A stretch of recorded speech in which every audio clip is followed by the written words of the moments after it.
All right, so welcome to all of you. And as you know that this very session is for what? To identify that how sociology should be taken as an optional, what are the pros and cons, you know, and all those things, all those worries and questions that might be in your minds. But before I'm stepping into what exactly sociology is an optional is, there is one thing which you should be first discussing and talking about is that what are the criteria to pick up an optional? Because look, I always believe some of the known faces are here, so they know it, that you should be having scientific temperament. That's very much needed. So how to pick up an optional, that is first and foremost important thing.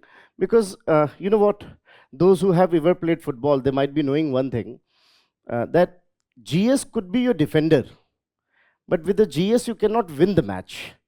End of the attacker is your optional. So obviously if your defender is not good, you will lose the match. But you're not going to win the match with say GS largely. I'm not saying cannot be done, but you need to be extraordinary in that case. So here we are talking about the general assumptions, not extraordinary capabilities and qualifications. So for any student, if you see the previous records, especially those who are in top 20, top 50, top 100, one thing which has definitely turned to be game changer is their optional, that how much they have scored in the optional. And that's why this one decision is definitely one of those key decisions you should be taking very methodically, not just because someone said this, not just because this is what has been the talking in the city. This decision should be very scientific, very methodical, understanding all pros and cons. So first and foremost important thing which I would like to start my conversations with is that, what should be the criteria to pick up your optional? The best thing is that, I hope you're knowing that if you see the UPSC website, there are list of some odd 15, 20 optionals you have. If you sit with that list, in fact, this is where you should be scientific. Sit with that list and you will figure out that out of 20, almost 15, 16s are automatically cancelled out. You cannot take mathematics, you cannot take physics, you will not be taking agriculture. If you're not from that background, you might not be taking maybe chemical engineering, these kind of subjects, if you're not from that background. And so out of 20, suddenly you will feel that you've reduced your number to 5. This is where you are going to be methodical. So now you have to choose between the 5. That those 5, 6 major optional subjects which you are listening here and there, that they had picked up this subject, they had picked up that subject, and so. Second thing which you have to understand before I move further, that it is hardly of any significance that what has been your background, whether you have read that subject earlier or not. Because requirements are a little different here than what might have been in the university examination. Content is the same, no doubt about it. Content is going to be same. So while listing those optionals, so you are left with 5, 6 optional, one chance of error might be that you might be little, you can say, tilted because it was your graduation subject. You have to be careful. If you were very good at that, and in that case, what you should do, you should look into your previous question paper of that particular subject, as you have read it for 3, 4 years. See whether you can write the paper even today with some decent marks or not. That will be a litmus test. So let's say my background has been chemical engineering, and I thought I had been into chemical engineering, I had given my 4 years to that subject, why not to consider chemical engineering? In that case, what I should do before getting into any further decision or thinking anything further, I should see the previous question paper. And what if I have to give examination today? Can I write the questions, at least 50% of them? Am I getting the neck? And is that feel good factor is there or not? There's always a feel good factor when you're confident in anything. That, okay, fine, I can do it. I know I can handle it. Then think of that subject. Otherwise, go with these 5, 6, 7 popular subjects, right? So that is first layer of filtering, that you will see out of 20, now the number has reduced to 5. So your preliminary round has been processed. So now you have 5, 6 subject. Then second thing which you have to consider, again very important, that any subject is your subject only when you have interest into that. And different people have different acumen, different interest. Don't borrow it from others. We all have natural tendencies towards other subjects.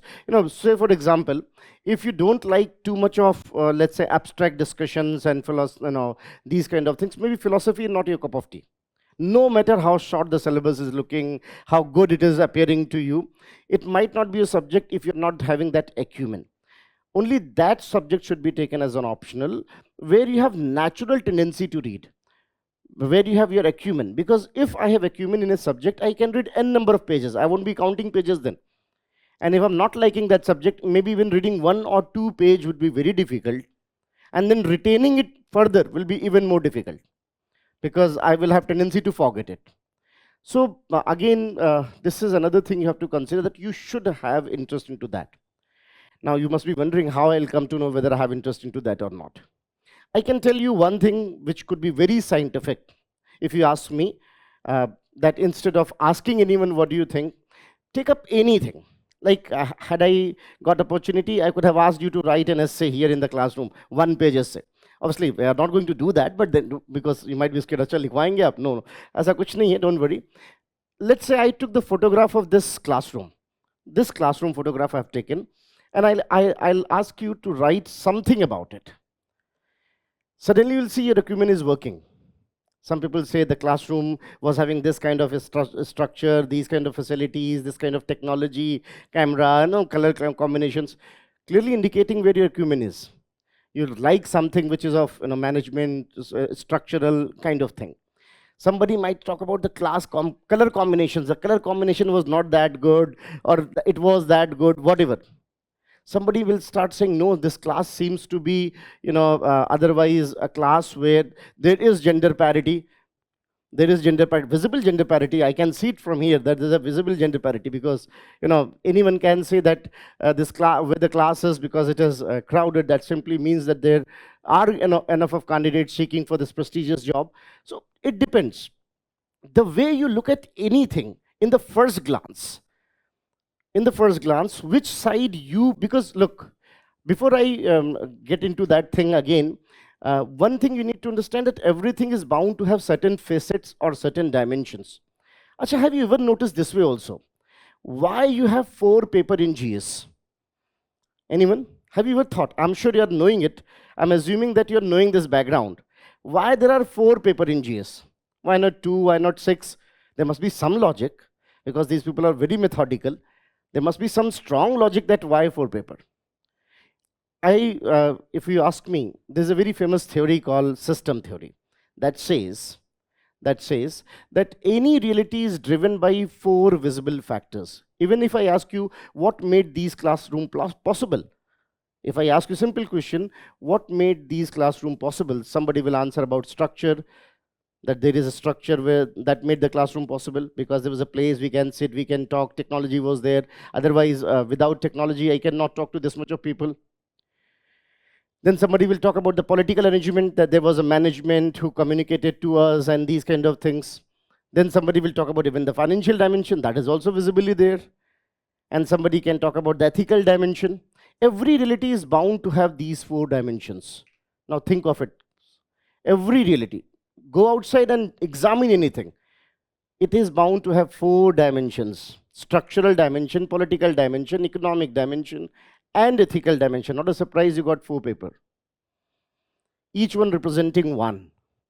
And interestingly, there's another thing coming up now called environment. Environment, not a surprise, the fifth thing whenever highlighted would be environment. So things are logical. Now, out of these four major domain, you will have your natural acumen somewhere. You might think of the structure first, you might think of the political dimension first, you might think of the management dimension first. So this is where you can figure out what should be your optional. So the second thing is to identify which subject you like, and how you can know it by just looking at your general behavior. General behavior, that when you examine anything, though I'll say that you write it, no, just randomly pick up anything. It could be anything. That's why they ask essay, just to see that where your acumen is. So, anything. It could be just the bus driver, full stop.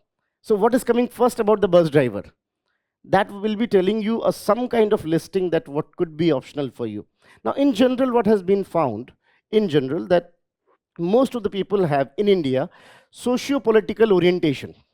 Economic orientation is slightly lagging most of the time. Socio-political, though sometimes over-political also. That's a different thing, but mostly socio-political. That's the reason probably these subjects are very popular. If you see the total number, the maximum number belongs to these 3-4 subjects, which are by nature socio-political. So, it be it PSIR, be it sociology, be it anthropology, geography, largely. So second thing is where your interest is. Interest can be cultivated also. I'm not denying it.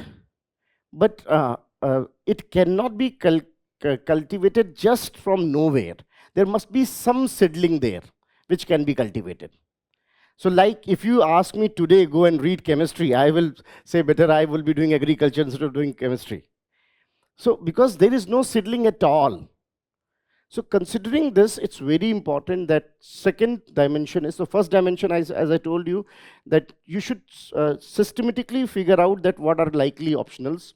Second, look at that, what is your natural acumen is, where you are feeling comfortable with. Third dimension, which you should be considering while picking up the optional, is, what is this general scoring pattern? In fact, there's a very famous theory in management called Me Too. Me Too is that even if I ask you where to open a shop of gold, if I want to sell gold, where to open a shop, most of you will say, let's go to that market where most of the goldsmiths are. Why you want to open a shop there? Very few will say, nee, let's think of some advantages here and there, taking some risk. Me Too says that end of the day, what is your ultimate objective? To get selected? So you should be picking up that subject where there is not much of variation in the scoring pattern. If you see sociology for that matter, the success ratio, candidate-wise final candidates, that's called success ratio, that how many candidates picked up that subject in optional mains, and what was the final selection. So the success ratio of sociology is something hovering around, you can say 9 to 12%, which is maximum among the list, followed by PSR and so and so, because obviously some 6-7 subjects should be distributed accordingly.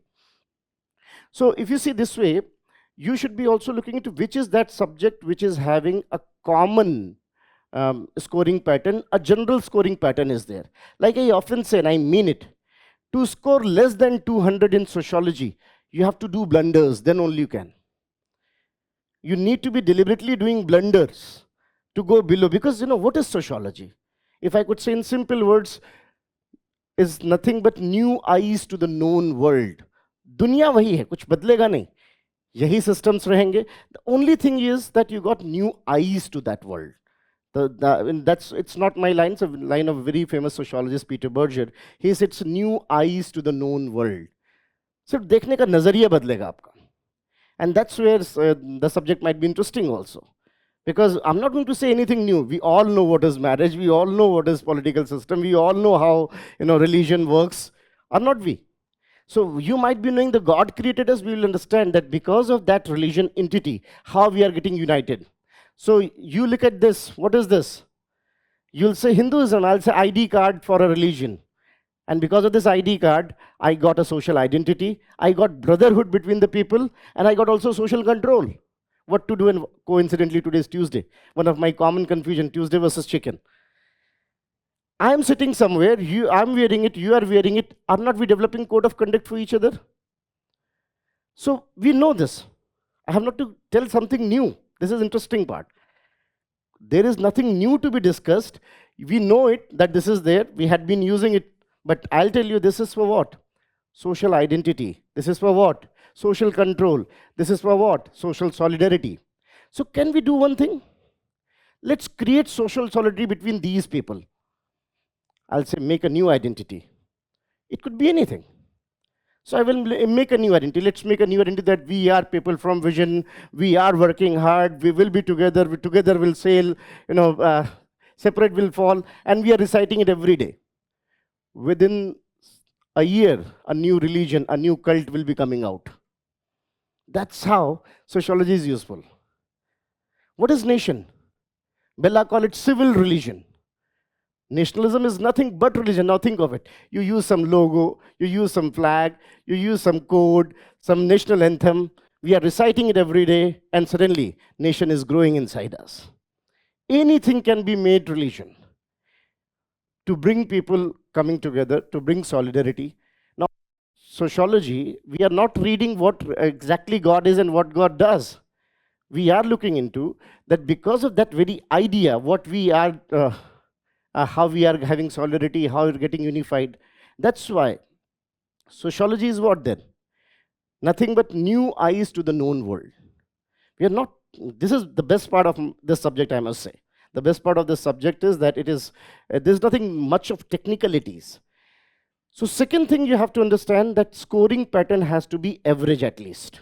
So in sociology, it is often found that at least 200, 220, 230, people can easily score. 230 to 40 is easily scoreable. Even 250. If you really want to excel beyond 280 to 90, you need to polish your skills a bit. But at least 220 is a safe deal. 250 is a safe deal to start with. Unlike other subjects where it might be oscillating. There are subjects when you make it even in total, including both paper, 50 marks only. That is never going to happen. So while making decisions, this is another thing that you should be considering, what is scoring pattern in general. In general, and interestingly, those who are from non-sociology background, they score better than those who are from sociology background. This is another thing that we'll discuss later, that what could be the reasons behind it. But those who are from non-sociology background, they are scoring more than those who are from sociology background. Again, maybe because the scoring pattern is there and you got few skills here and there, you may excel in the subject. So again, getting back to the discussion, I said first thing is, first list out those subjects which you can take. Second thing is look your acumen. Third thing is what is the scoring pattern of your subject. And don't trust anyone. These details are available on the UPSC website. When I said 9 to 11, I took the average of 7 years. 7 years from 1916 to 2013, if you say motor, because 2020 was something which I'm siding out, considering the variables. So if you see that this has been the success ratio. Third thing which you have to consider, and this is the most decisive factor while picking up your optional, that whether it can be done in the given period of time or not. Because you have, your limiting factor is time. The only thing which is compelling for you is the time. You don't have more than, let's say, odd 100 days. Those who are planning at 2025, after prelims, you got barely 95 days. 95 days. So time is the most pressing factor. And in that case, that subject would be better. That subject is going to be better where you can finish the subject in lesser time, You can revise it also. And only those subjects could fit into this requirement where the syllabus is well explained. Understand the difference. Another merit with the sociology is this. This is what I can say. That syllabus is very methodically explained. Paper one is very close-ended. You exactly know that, okay, fine, this is how it is. Unlike, let's say in science, they say genetic engineering. Now, genetic engineering is an ocean in itself. Here the marks, in the marks, historical materialism, modes of production, class struggle, alienation. In Durkheim, these things you have to remember. So this way, when syllabus is when you know exactly how much to read and what to read, it becomes easier. So that's the reason why these 3-4 subjects are very popular. Because end of the day, you will see that their syllabus are very methodically given in the in the prescription syllabus of the UPSC. So this is where another important factor which you should be considering, that syllabus should be limited and can be done in the given time constraint. Because again, I'll say, no matter how enthusiastic you are, after prelims, as you will not be having enough of days and you have to revise a lot of things from GS and other kind of things, you have to brush up your IR, you have to brush up your ethics things and other kind of things. In that case, the subject which will be having limited, you can say, syllabus, or can be better understood without much of constraint, is going to be to the advantage. And fourth thing which you should be considering while pick up an optional is that you should be also looking into this, that how much of that is helping you in your GS papers. So whatever syllabus you are picking up, how much of that, whatever subject you are taking, how much of help that subject is in your GS paper. Why? Because again, it's a smart thing that if you're reading something which could be useful there in GS paper also, probably it will be a win-win situation. So when it comes to sociology, let me tell you again that sociology, for that matter, when it comes to its role in GS paper, it's visibly there. And when I'm saying visibly there, I mean to say it is quite organically there. It's not that just for the saying sake, I'm saying that, okay, this topic is in GS also, this paper in this topic is in sociology also. The syllabus is actually overlapping. And why it's overlapping, there's a reason behind it. There is a clear-cut reason. Because what is sociology?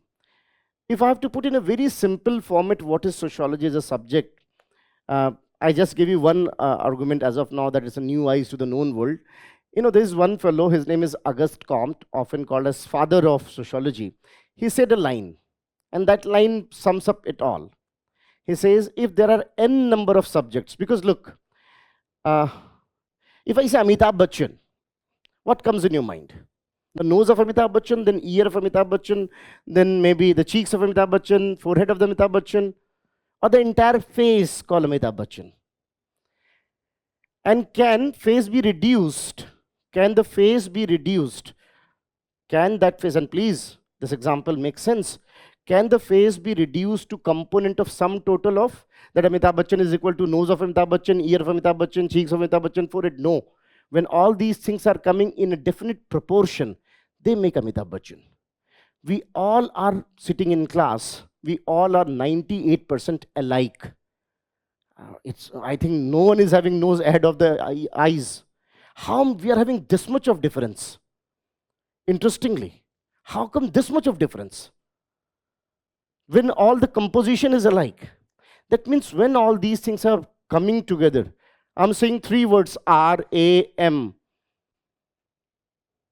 These 3 words, is RAM actually the sum total of RAM? It's more than that. So it was said by Auguste Comte very rightly, if there are n number of subjects, there has to be another called n plus 1, and that is sociology. Because you cannot reduce thing to its component for sake of understanding.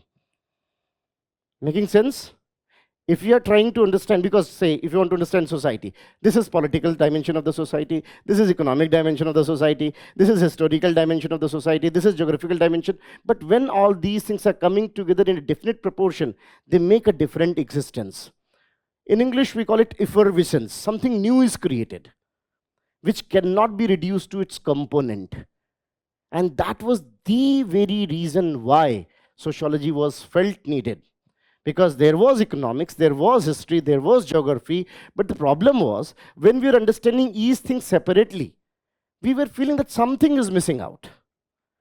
Kuch miss ho raha hai, something is missing out. And then it was realized, let's bring them together. That in this entire face of Amitabh Bachchan, for that matter, how much is the role of nose, how much is the role of eyes, how much is the role of forehead, and these kind of things. So it was said that anything cannot be bring down to its component for its holistic understanding. You have to understand it in components and then in totality.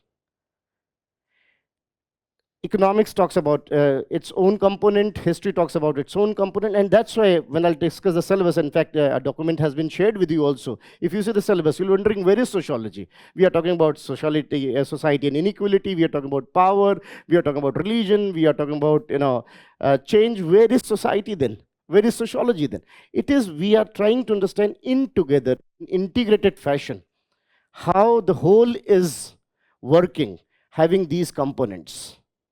So when I say any word in your dictionary, it is not just sum total of the words.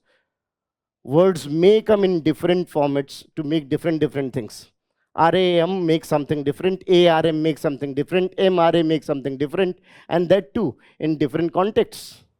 Maybe here in India, when I sing RAM, something else is coming in your mind, and when I'm going to maybe Silicon Valley, they might be talking about, I'm talking about random access memory.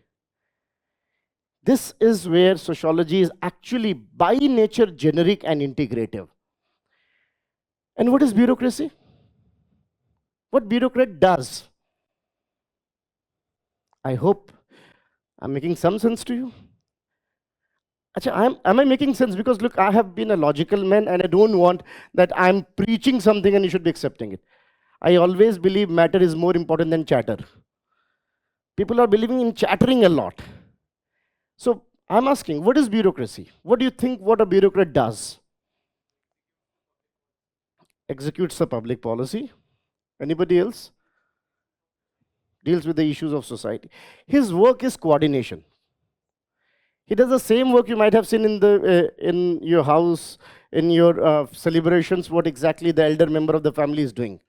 That Tao is sitting and doing nothing technically, but knowing the components and bringing them together. He knows who could be the best man to buy vegetables.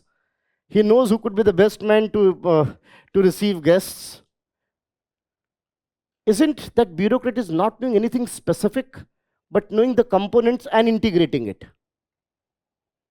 That's why as a bureaucrat, we are least bothered. You are simple MA English, BA English, but you could be head of the medical science. You could be head of agriculture. You could be head of even forensic science. Why? Because we don't want specialization. What we want, whether you know the coordination or not.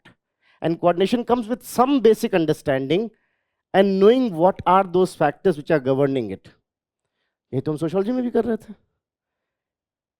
We are not bothered about the specialization of each of it, economy or history or geography. We are looking at how it governs the whole. As a bureaucrat, what do you do? How it governs the whole. That's why I started with this conversation, that the nature of sociology as a subject and the need of bureaucracy sizably overlaps. That's why it's very natural, and again, it's not exaggeration, maybe sounding like, that for any student from sociology, the general scoring average of essay is always 120 plus. Because knowingly and unknowingly, he develops this skill. How to be multidimensional. How to think beyond the obvious. Knowingly and unknowingly, because he's discussing in and out this way, understanding various components, and his focus is on coordination and integration, instead of detailing of each of them. That's why it is, again, I have to still figure out a student of sociology has scored more than 220 in sociology, but not scored more than 120 in GS, essay paper. In particularly essay paper. Now, can you see the advantages coming up? Now, so one of the reasons, again, I'm not saying other subjects are not useful here. Please don't think this way.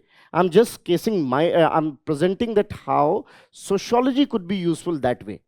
So 4 tick marks are there. First tick mark is that figure out whether these optionals you can take or not.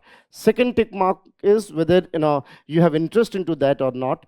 Third tick mark is whether the syllabus is limited, and fourth is whether it is overlapping with GS or not.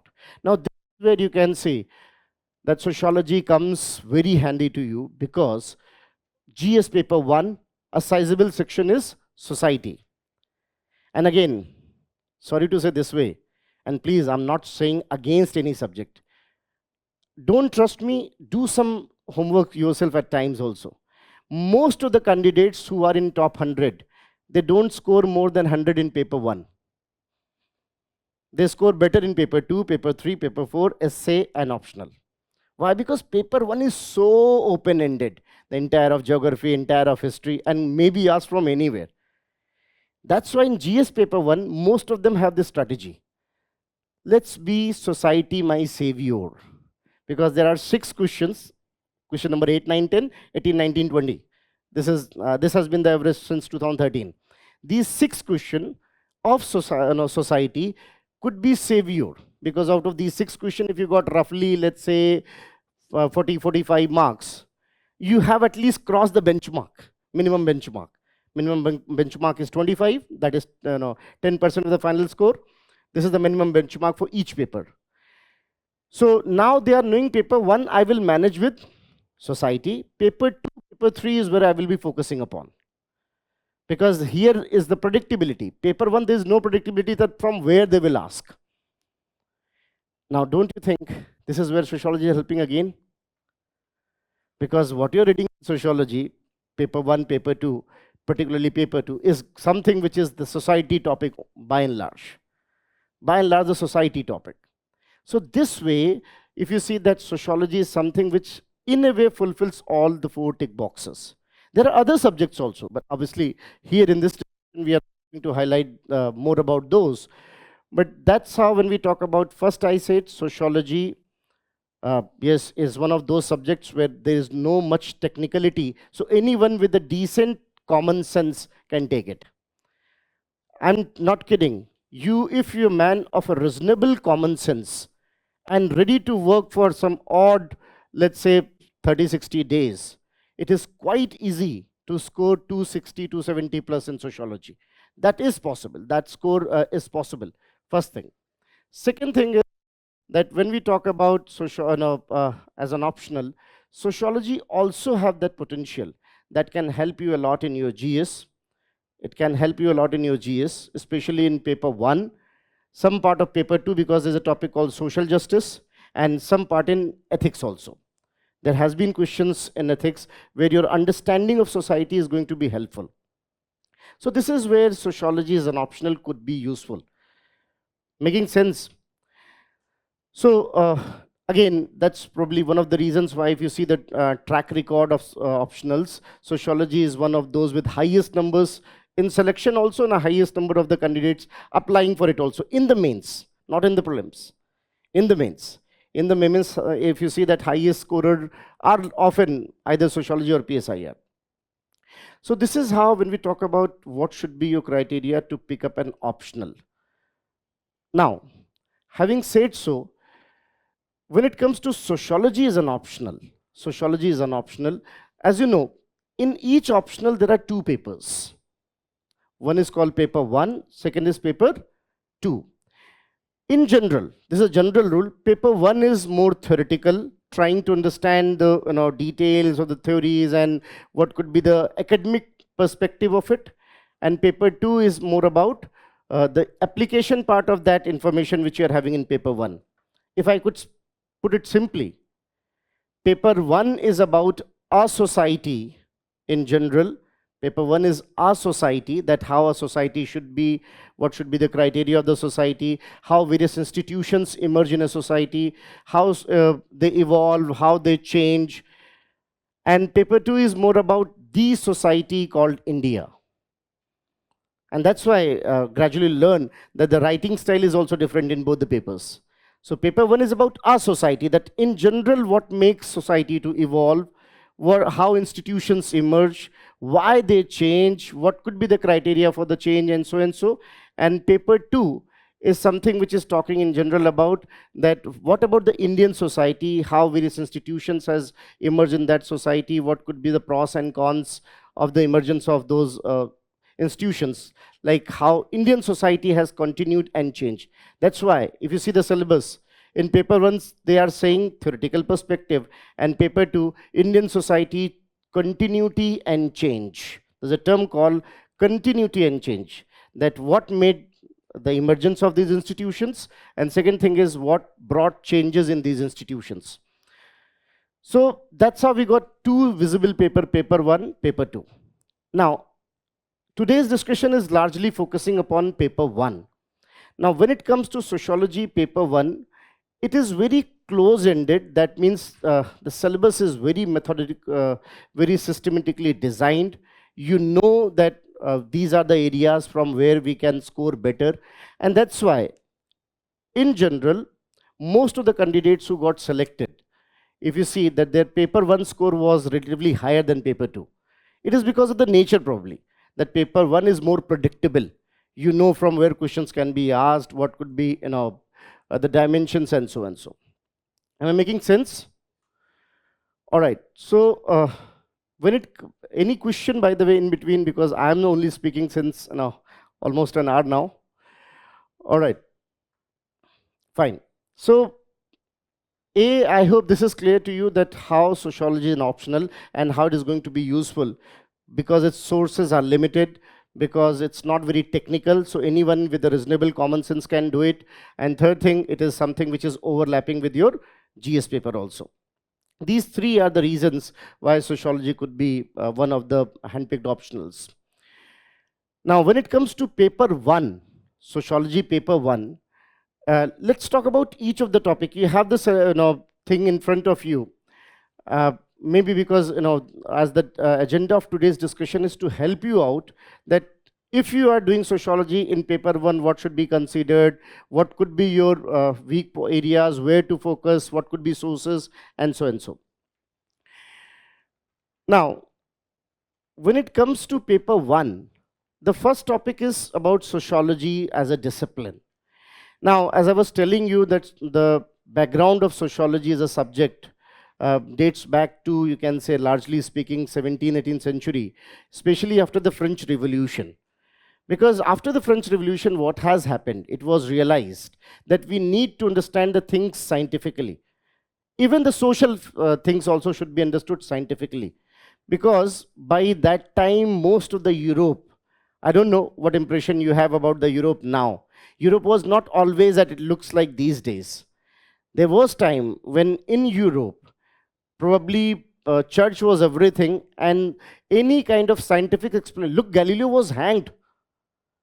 Galileo was hanged because he said that, sun is in the center, and it was going against the religious preaching. So there has been time. There has been time when we realized that no, even scientific realities should be equally applicable in social domain also. When we are trying to understand society, our acumen, our temperament should be what? Scientific. I'm sure you have heard of it. This is what is popularly called as Renaissance. So we got the tenure of Renaissance, and that was the time when sociology emerged. And French Revolution has visible impact. Visible impact. So in this topic, if you see what they are trying to understand, they are trying to figure out whether you are knowing what is modernity. Let's see how much of you're understanding it, so that I can tell you that what is this topic and how and where to focus upon. What is modernity? How you will answer it? Something which is not feudal is modern. Are you modern? You are Western for sure, visibly there. You are Western for sure, no doubt about it. Are you modern?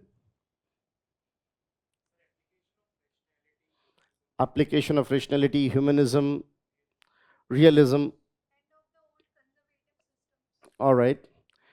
Going away from the conservative systems, acceptance to change, new ideas, revolution of ideas. Now look, are not We're talking about something very commonsensical. Look at the topic. So the first topic is actually talking about that how sociology as a discipline emerged. Understanding, in fact, one of the very common topics, frequently asked question is sociology and common sense. What is common sense? Now this is the beauty of my subject. We will be talking these things only, not something very technical, not something very up in the air. Yes. What is common sense? Rationality, the general way of looking at the things to majority of the people. All right. What is common sense?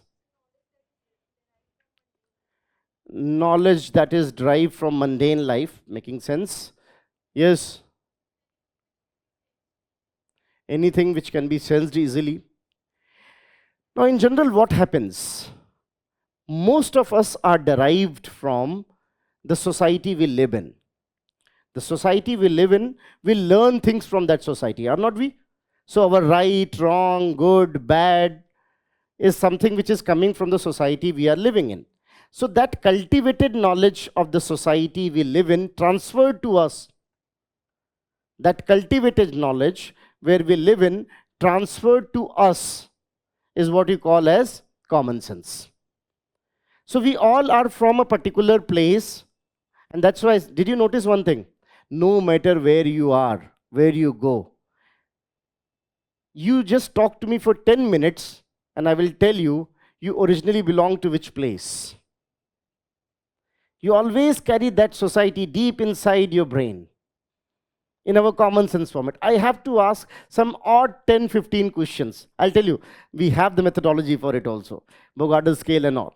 Some odd 10-15 questions, and you will tell me exactly from where you are. The background, the entire background. We always carry our society here, no matter where you are going. Interestingly, did you notice?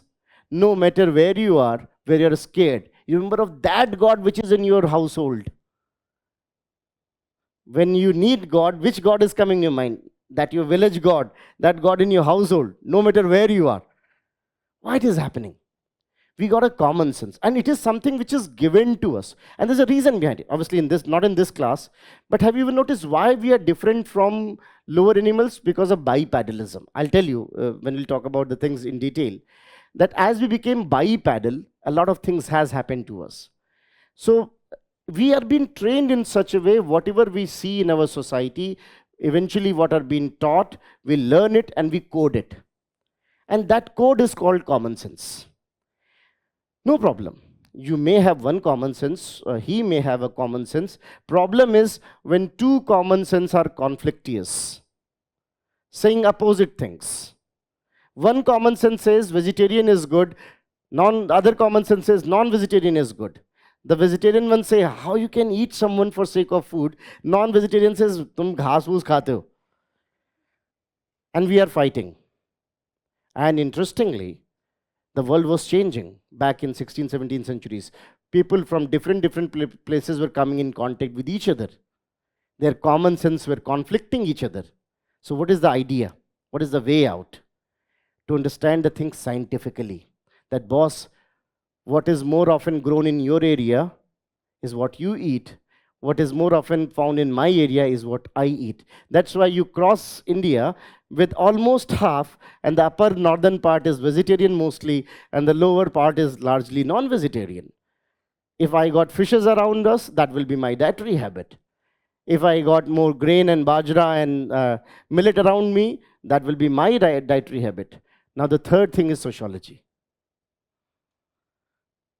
The third thing is sociology. That's why this topic has been sociology and common sense. So common sense is not it's something not bad, but we need to understand our common sense is our common sense. Might be confined to that society we live in. That society where we live might not be suitable to other societies. And that's why it is very important that we should not be just stopping at the common sense. We should be examining our common sense with a scientific yardstick. With a scientific yardstick. That's why, if you see this first topic in your syllabus, which is, just show me. It is on this page, no, the sociology discipline. If you see the first topic, often something they are asking in your uh, compulsory questions, because this is something which tells us exactly that whether you are understanding this thing or not, that why scientific. Acha, am I making sense or not? So our common senses are different. It does not mean one is wrong and one is right. It's simple. What we have learned is confined to our place and might not be imposable on others. They have their own common sense, we have our own common sense, and due to different reasons, because what is your life is nothing but you can say adaptation to geographical cultural challenges. You have adopted, and that is something which has been codified. ये तो पूरी theory है Emile Durkheim की, to be called as social fact. Now what I'm trying to do is, look, that's why I told you that sociology new eyes to the known world. Interestingly, this topic 1 is something which is very good for your short questions, and that too among the compulsory questions. Sometimes they ask to write in very short, in few words, about sociology and correlation. There are many such common senses befooling us. Like one of the most common sense we have, if I ask you here, though I'm not going to ask, most of the people think this way. If you ask in northern India or in India general, most of the people think that females spend more than males on cosmetic products. Your common sense is defying you. Fact is other way around. Males spend more on cosmetic products than females. Surprising, no? Females को भी भरोसा नहीं हो रहा, interestingly. Despite the fact I'm saying something in their favor, still they are नहीं, बात तो जमी नहीं. This is where common sense might be stopping us. We have to go beyond it to see what facts are saying, how the facts are, what exactly the facts are saying. So maybe our common sense is driven from whatever general. So look, like I am saying this way. क्या दिमाग में आ रहा है? I'm saying this way. What is coming in your mind? Talking about unity, strength. Somebody might be thinking ideology also. Those who are having that kind of background will be thinking of ideology. Those who had been exposed in their childhood about this ideology. They might be, so anyone from Bengal might be thinking of this, Eto Chalbena. All right. So that is coming in the mind. We have learned that way in our society, that it means this. Somebody is talking about unity. Maybe some from more barbaric might be thinking, मारने की बात कर रहा क्या? Your responses are now, this is common sense. This is common sense, and we have to challenge it. It eventually takes up to the new thing. That means sociology is a science. Can you see how meticulously the syllabus is designed? That means the second topic is sociology is a science or not. Now, to what extent sociology is science? Is it pure science like maths? Can we do experiment here in like physics and chemistry? H2O is made up of water. H2O makes, water is made up of what you can say hydrogen and oxygen. So we pick up hydrogen, we pick up oxygen, we mix it, and bingo, it's H2O, proved. You cross check it, again let's do it.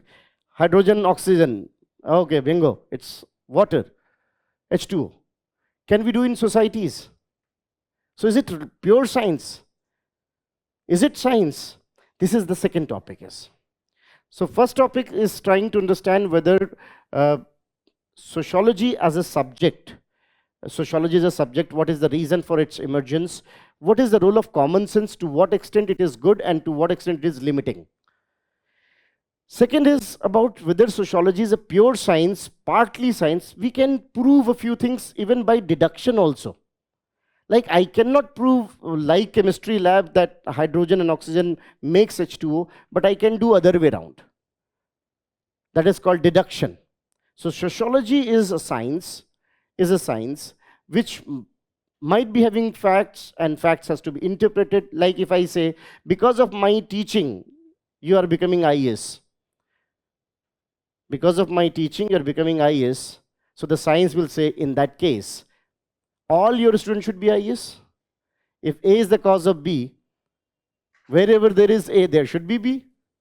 And if A is present and B is not present, that means A is not the real cause of the B. And other way around also, those who are not students should not be qualifying them. If there is B and no A, That means what? A is not the cause of B. Might look like. Might look like. Making sense? So if I say I sing and it rains, it must not rain if I'm not singing, A. Or whenever it's raining, I must be singing somewhere. Either way, you have to establish it. Either way, we have to establish it. So this way we can say sociology is a science, not that way as we understand chemistry. And this is what the second topic is trying to figure out. We can see the question asked again almost every year about it, that sociology is a science. To what extent yes, to what extent no.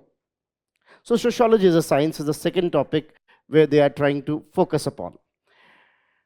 Now, from first and second topic, not that frequent questions has been asked, but yes, these two topics putting together, you can say questions are there in your question paper, and some time of, you can say, compulsory nature, because if I really want to know whether you are knowing sociology or not, I must be asking these things. In fact, if you see in the second topic, there's another thing. This is the whole debate, be it your sociology, be it your philosophy, be it your political science. This debate is very common. There was a time we believed that we should be only banking upon facts. We should be only banking upon facts. And something which cannot be concluded in fact should not be accepted. This is what is a complete school called positivism. That's why in your syllabus that kept it, whether you're knowing it or not, positivism and all. But soon we realized that not everything can be presented in form of fact. For example, in the same way, somebody is hugging mother, wife, and daughter. Apparently, it looks like a male is hugging a female, but there is something way more than that in this, which has to be interpreted instead of just looking at the fact. This is called anti-positivism. That's why in this topic, they try to know whether you're understanding this or not, that sociology is a science, to what extent is science, what is the role of positivism, what is the critique of positivism, what is anti-positivism, and how it is significance. So this second topic and first topic putting together is actually, if I have to ask any candidate whether knowing sociology or not, naturally I will be asking something from here, so that I know whether this fellow is having that acumen which is required for the subject or not. That's why it's often compulsory. Now, if you have done good these topics, and again, the best part is that in these topics, you have these 5-7 points you have to remember. These some of the commonsensical example you have to remember, and the job is done. As I told you in the beginning, your ultimate objective is what? To score better. And you know here very clearly what to read and how much is the reference point. Third topic is about research methodologies. What is research methodology? Again, for any subject, there are some ways to calculate, to get the data. Again, reliability, validity, what kind of hypothesis, how you calculate. Data collection in social science is very important. That how you are collecting the data. What are the do's and don'ts you should be considering while doing the data collection, and what could be the challenges into it. So this topic is talking about all those things, that if sociology as a science, if you are doing research, what are methodologies? What are methodologies of research one is following? What should be considered? What are do's and don'ts? And these kind of things. Almost every year, one good question is asked from this topic. Almost every year, you will see a very good question being asked from this topic. And in that topic, again, it's very straightforward, very objective. So you can think of going close to 70-80% of the maximum marks if you are doing well. So this is another topic where you can say that scoring probability is higher. So first and second topic is more about the sociology as a subject and science. Third topic is what kind of research methodologies we are using in this particular subject.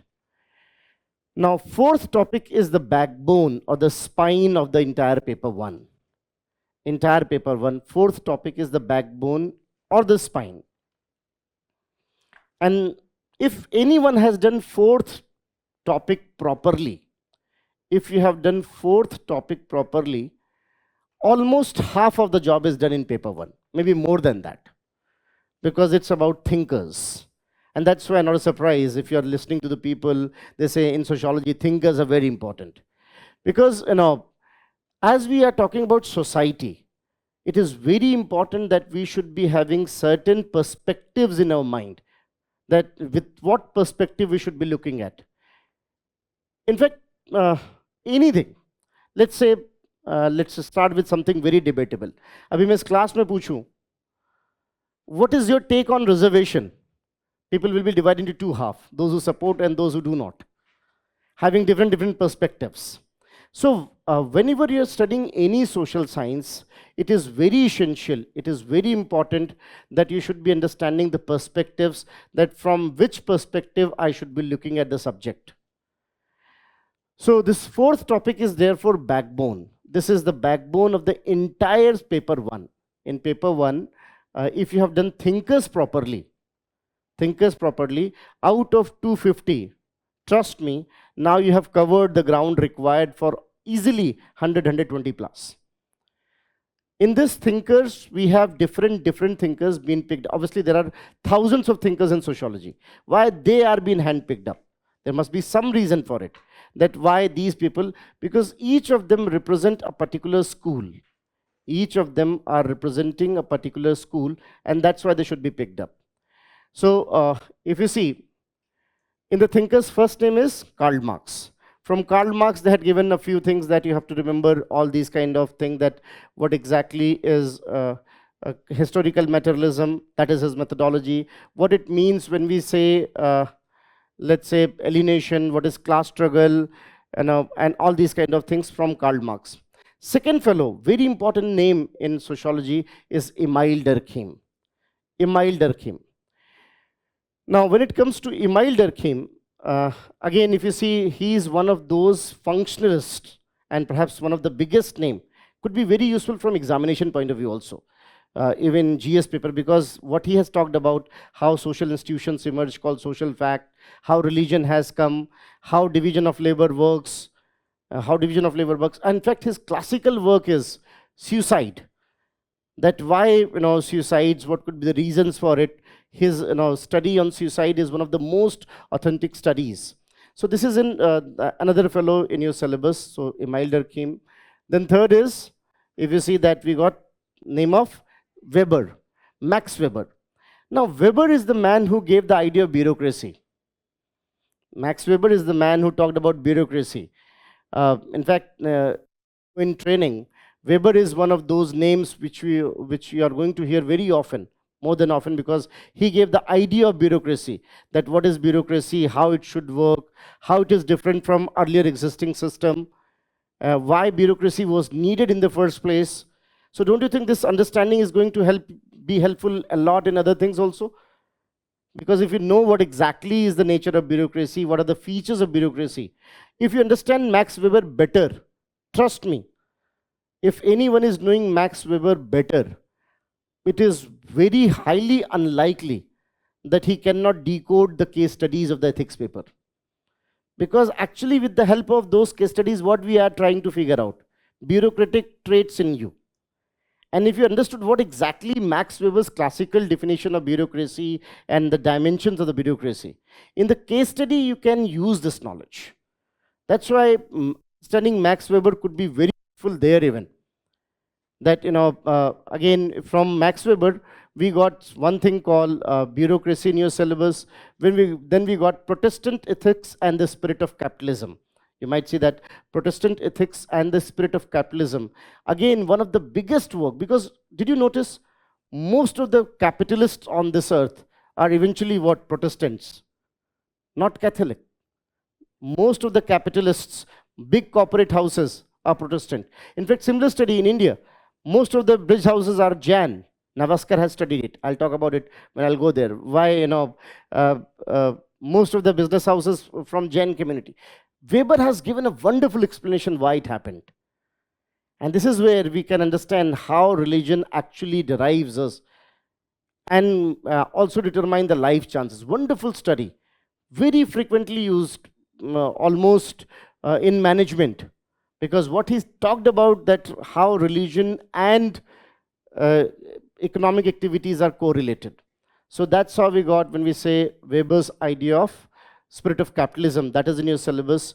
So bureaucracy. In fact, Weber is also one of those fellows who started a complete discipline called political sociology, talking about what is power, role of power, why authority.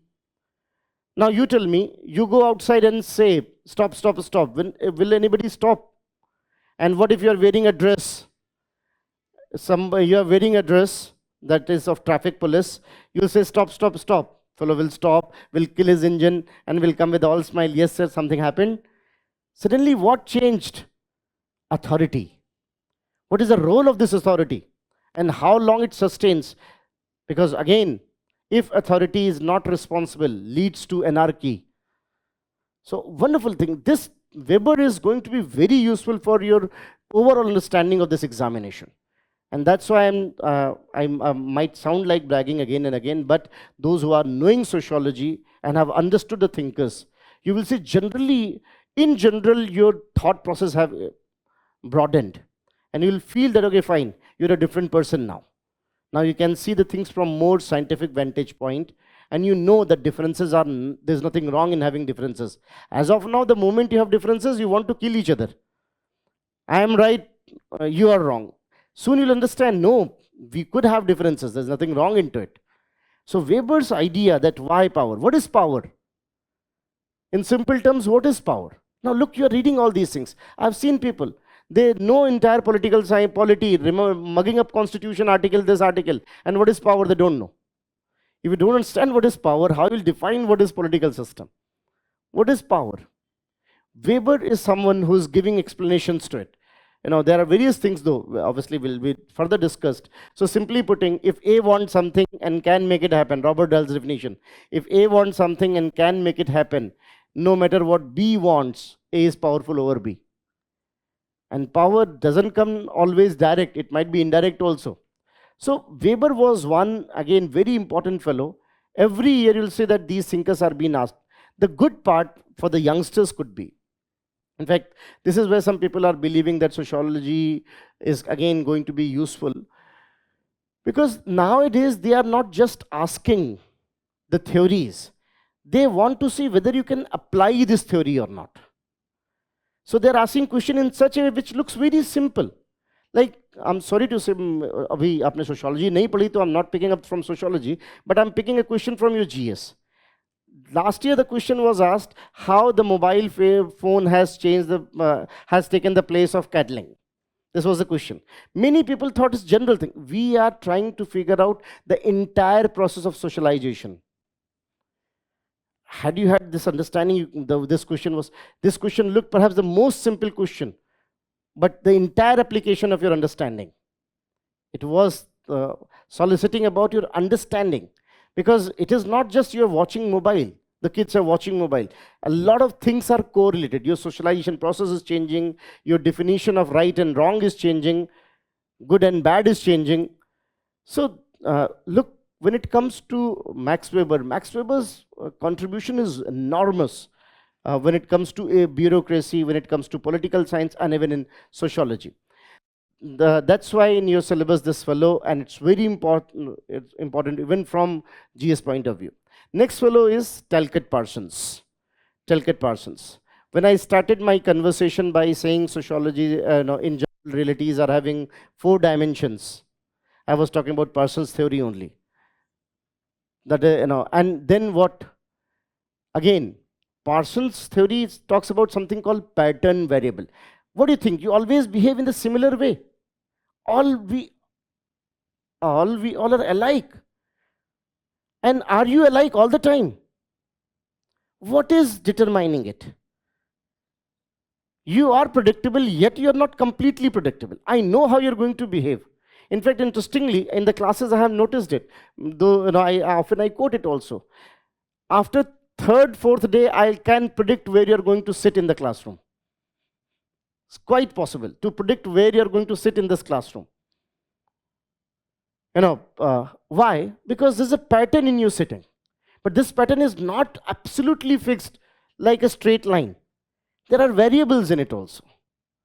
So it is pattern, yet it is having variable. Wonderful concept, very useful, because look, if I say, if I come this way, that no, these all are students having this kind of understand, no, everything is having some, in fact, the way you are talking to me is the way I'm going to respond, and accordingly the conversation might go in a different direction. You might have seen people fighting for unnecessary reason. And that's why negotiation is a skill. If you understand pattern variable properly, trust me, you will automatically develop the skills of negotiations. It's not simple. It's not that straightforward. Everyone is, when you're driving, you're not driving exactly the way it has been said. Are not you maintaining it there, very much there, every time, slightly changing, yet remaining in the main frame? We all are same, yet we are behaving. Even every time you see that in a given format, from the given formats we are behaving, coming in various permutation combinations. Coming in various permutation combinations. That's why they have, in fact, why I'm saying you all these things, just to support what I said in the beginning, that what makes sociology easy to be done in, because syllabus is very clearly mentioned. So Talcott Parson has taught at Harvard. He was he is a graduate, postgraduate in economics. So now, why his two things has been picked up: social systems and pattern variable. Why not other things? And you know what? His theory is very significant. Look at me. Information, something rich in information, controls something high in power. This is called cybernetic hierarchy. If you really want to be at top, control the information system, and the rest of the things will work automatically. Want to be popular? Very easy. Understand pattern variables. Trust me. You should be knowing exactly to who is that fellow in these, whom I should be saying, आप भी करते होगे, वो pattern variable है. आप जानते हो कि आपके ग्रुप में who is that fellow, जिसको सिर्फ इतना बोलना, यार ये बात है, किसी को बताना मत. And the whole world is going to know this. You have just used pattern variable. You know that how the things are. How the things are. How information controls the functioning. How information controls the functioning. And that's why those who are smart, all big leaders, first where they attack at? Your books, your media. Because something rich in information controls something rich in working. So I can change your mindsets. Give me control on media. Stalin said way back, want to change the world? Give 30 years and complete control on mass media. And I will change the world the way you want. It's quite possible. Because how much you know, what has been told to you. And what do you think? They are just telling you. They are shaping your mindsets. Cybernetic hierarchy of control. So Talcott Parson is again very useful in this modern world. To surprise, they've asked questions like how the Talcott Parson theory is useful in university system, how it could be useful in the given system, and so and so. So your do's and don'ts, right and wrong, all these things derived here. So that's how we got Talcott Parsons. Next man is again happens to be you can say student of Talcott Parsons, Robert K. Merton. Robert K. Merton. His theory, we have two things that is called manifest and latent functions. In your syllabus, manifest and latent functions, and second is called reference group. Now, manifest and latent function, because everything is bound. Have you ever existed? Again, if you think this way, have you ever thought this way? Something you're not liking, yet you are doing it, and you are helpless. Despite the fact I'm not liking it, why I'm doing it? This is surprising. It happens in societies also. Something apparently looks of no use is still existing. Is still existing. Here is the answer. Things have manifest function and latent function. Next time, what you want to leave and cannot leave, figure out there is something hidden function also, which you might have overlooked. Any hidden function could be there. This is something which definitely going to be case-to-case thing. But if anything is having hidden function, like people do, there are a lot of things, a lot of things. In fact, one of the case studies I could tell you, recently it was given by Swachh Bharat Abhiyan. Despite ODF status, most of the people were going for open defecation. Now we are wondering why it is happening. The Latin function was, at least this way they got social gathering, can see the field, and that, and that's why a new thing is coming now. Not only toilet should be there, but we also should be telling them the pros and cons and alternative ways of social gathering. If you're not creating that, this will continue. This will continue. So there are, in fact, look, what do you think? Why people believe in superstitions? People believe in superstitions. We all do. Why you believe in superstitions? Anyone apparently can say this is something which is otherwise unscientific. Why one should? Why one should?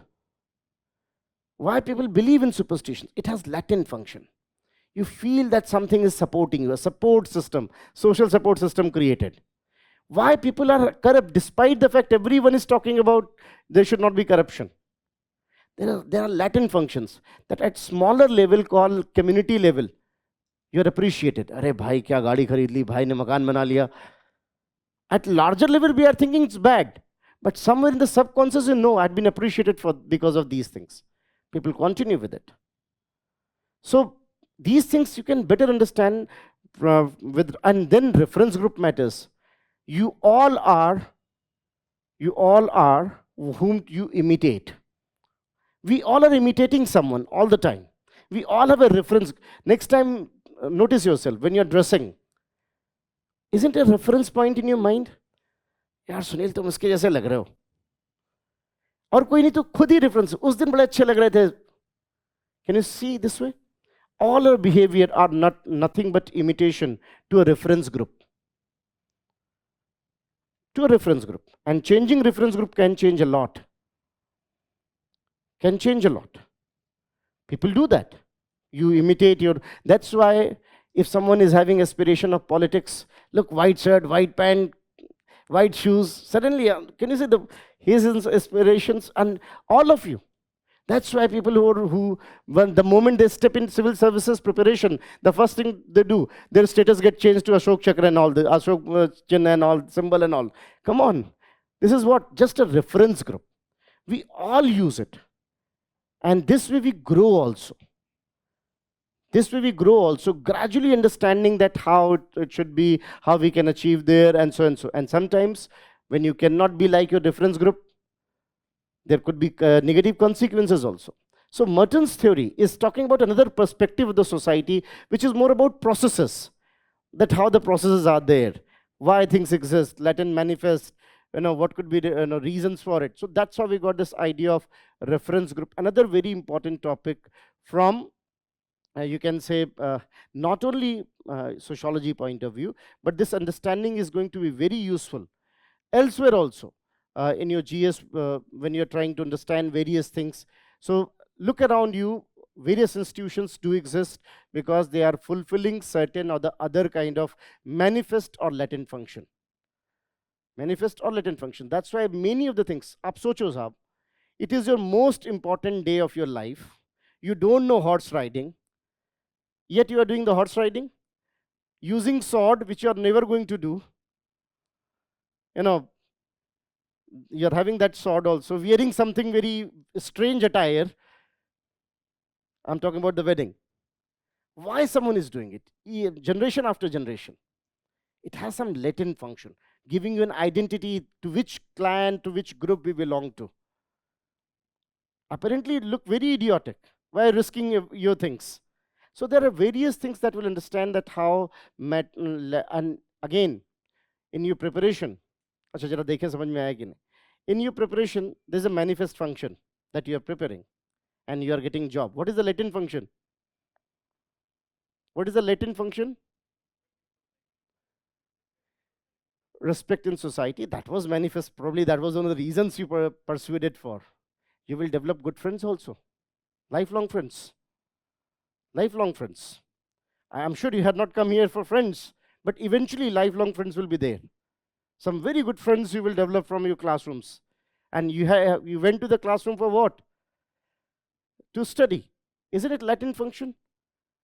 that was something which was not intended for and playing a very important role. अब इसी को lighter note में तो कुछ लोग class जरूरी नहीं हमेशा सब मैनिफेस्ट फंक्शन के लिए जाएं. Different people may have different manifest functions for the classrooms. Making sense? Now this way, when it comes to uh, another fellow, very useful in general for developing your perspectives and understanding. And then next thinker is George Herbert Mead. George Herbert Mead. You know what? I again say most of the time, let's say मैं एक common test हमेशा class में करता हूँ. Some of you are known students here, so for them it might be repetition. Like I often do one thing. Sometime I randomly look at my phone and I say, there's a call. And then I ask to the people, what do you think? Whose call is this? And the general answer I get, wife, family, friend, some, boss, these kind of, answers. The answer is, there's no call. Coolly call it looking glass self. If I have to be a bit poetic, Irshad Kamil calls, sabhi ko hum khud hi mein dekhen. जब आप किसी को देखते हो तो पूछते हो कि आपने ऐसा क्यों किया. You think, and when you're thinking, it's you who is thinking, not the other party. So when someone said something to you, it's you who is playing your role and his role also. That he has done, you are playing in your mind his role. कि उसने ऐसा किया, उसका ये मतलब होता है, and अब अपना रोल प्ले कर रहे हो, इसलिए मुझे ऐसा करना चाहिए. Isn't are you doing this way? That's how self and mind plays with you. Wonderful fellow, George Herbert Mead, social psychology. आपको क्या लग रहा है? आप पूछते हो, आपने तो conclude कर लिया. Somebody has not picked up your phone, and on the basis of your perceptions, state of mind, and understanding, you decided this means this, and you reacted that way. Or have you went to that fellow and asked, no? Don't you think अगर ये छोटी सी बात समझ जाए तो most of the problem will be sorted out? We will be far more scientific than what we apparent. ज़्यादातर क्या है? In fact, as a teacher, the best students, one of the best students I had, I often say कि अगर मैंने उससे पूछा नहीं होता, if I was not knowing George Herbert Mead, I would have interpreted in a wrong way. And most of the time when I used to discuss the thing, she used to listen, and when I'm dictating, she was sleeping. And I was wondering why she's sleeping and coming to the class every day. Look, I have told you I am a man of matter, not a chatter. I don't want to be popular in the classroom. I want to be popular in the examination hall. जब वहाँ लगे, yes, this man was of help. That's why I've chosen scientific ground, because that will be long lasting. Even if you're not writing mains examination and you see the paper and I was useful, so नहीं पढ़ाया तो था उस बंदे ने यार, हमसे हुआ नहीं हुआ, that's a different thing. My job is I'm very clear on, because I know that being popular in classroom is very easy by having unnecessary chattering, just saying. अब जब इतनी बातें समझो तो इतना भी समझ रहा हो कि आप क्या सुनना चाहते हो. It's very easy to identify what you want to listen. If I could say, अरे मैंने बता दिया, हो गए तुम, इतना आसान होता तो मुझे उठा लेगा होते सब कि अब मेरे बच्चे को ही पढ़ाओ सिर्फ. Let's be practical on it. So George Herbert Mead is a wonderful man. So what happened with that student? When she's sleeping in the class, when I'm dictating, and when I am discussing, she's listening, I would have concluded that she's disrespecting me. When people talk to me in university, the other day it happened to me, a fellow, a teacher was very angry, said, आजकल बच्चे बड़े बदतमीज हो गए, नमस्ते नहीं करते. Come on, sir, grow up. Things have changed. Things have changed. नमस्ते नहीं करते के क्या मतलब? Might be they have not noticed that you exist. इसकी possibility है. They are having so many things blabbering in their head. Look at the noise inside you. In fact, there's a very famous book called The Civil War Inside Us. There's always ongoing civil war. So much of blabbering, so much of noise inside from several sources. Maybe I have not noticed that you exist there. And yet people are every time, and that's how, that student. Had I not been scientific, have I not understood George Herbert Mead, I would have thought this way, that she's disrespecting me. I asked her, you are coming every day, and why so? She said, sir, I am working day long, and I take that nap so that at least I could revise the things further. things were fairly different. George Herbert Mead is again one of those names which is very helpful. Again, very scholarly, very maverick kind of thinker. Perhaps, in fact, he's actually a psychologist, and many of the big psychologists of today happens to be his student. But George Herbert Mead, he was more a maverick, least bothered about impressions and writing papers and all that. That's why I prefer to call him maverick. There are people, they are least bothered about acknowledgements. They are more often, because there are two kind of people, those who want to do work and those who want to take credits. I chose the first. There is lesser competition. In second, there is a lot of I have to remember everything, to whom, what kind of impression I should carry. My life is not impression management, full stop. I have made up it very clear way back. George Herbert Mead is one of those names which is very clearly highlights all these things, that how in society we behave, how our psychological state of, and that's why the role of self and mind, how it happens, and how they are correlated, how they are governed. Of late, we have seen that questions from Mead has been asked more frequently, because in the changing world, this understanding of social psychology is getting more important because of impact of social media and other things. That's why as a bureaucrat, you should be probably knowing it more. That's the reason why I can see that almost every year questions has been now on the Mead. So these are the thinkers, and they are the backbone. If you have understood them, more than half of the journey of the sociology is completed. And that's why your entire focus should be there. So that is how we got this topic called thinkers, very important topic from the paper 1. So first 3 topics were more about sociology. First 2 topics more about sociology as science. Third about how to do research in sociology. Fourth topic is the backbone, the perspectives, that from which perspective we should be studying, what should be taken into consideration, dimensions, and these kind of things. Making sense? Fifth topic is about stratification and mobility.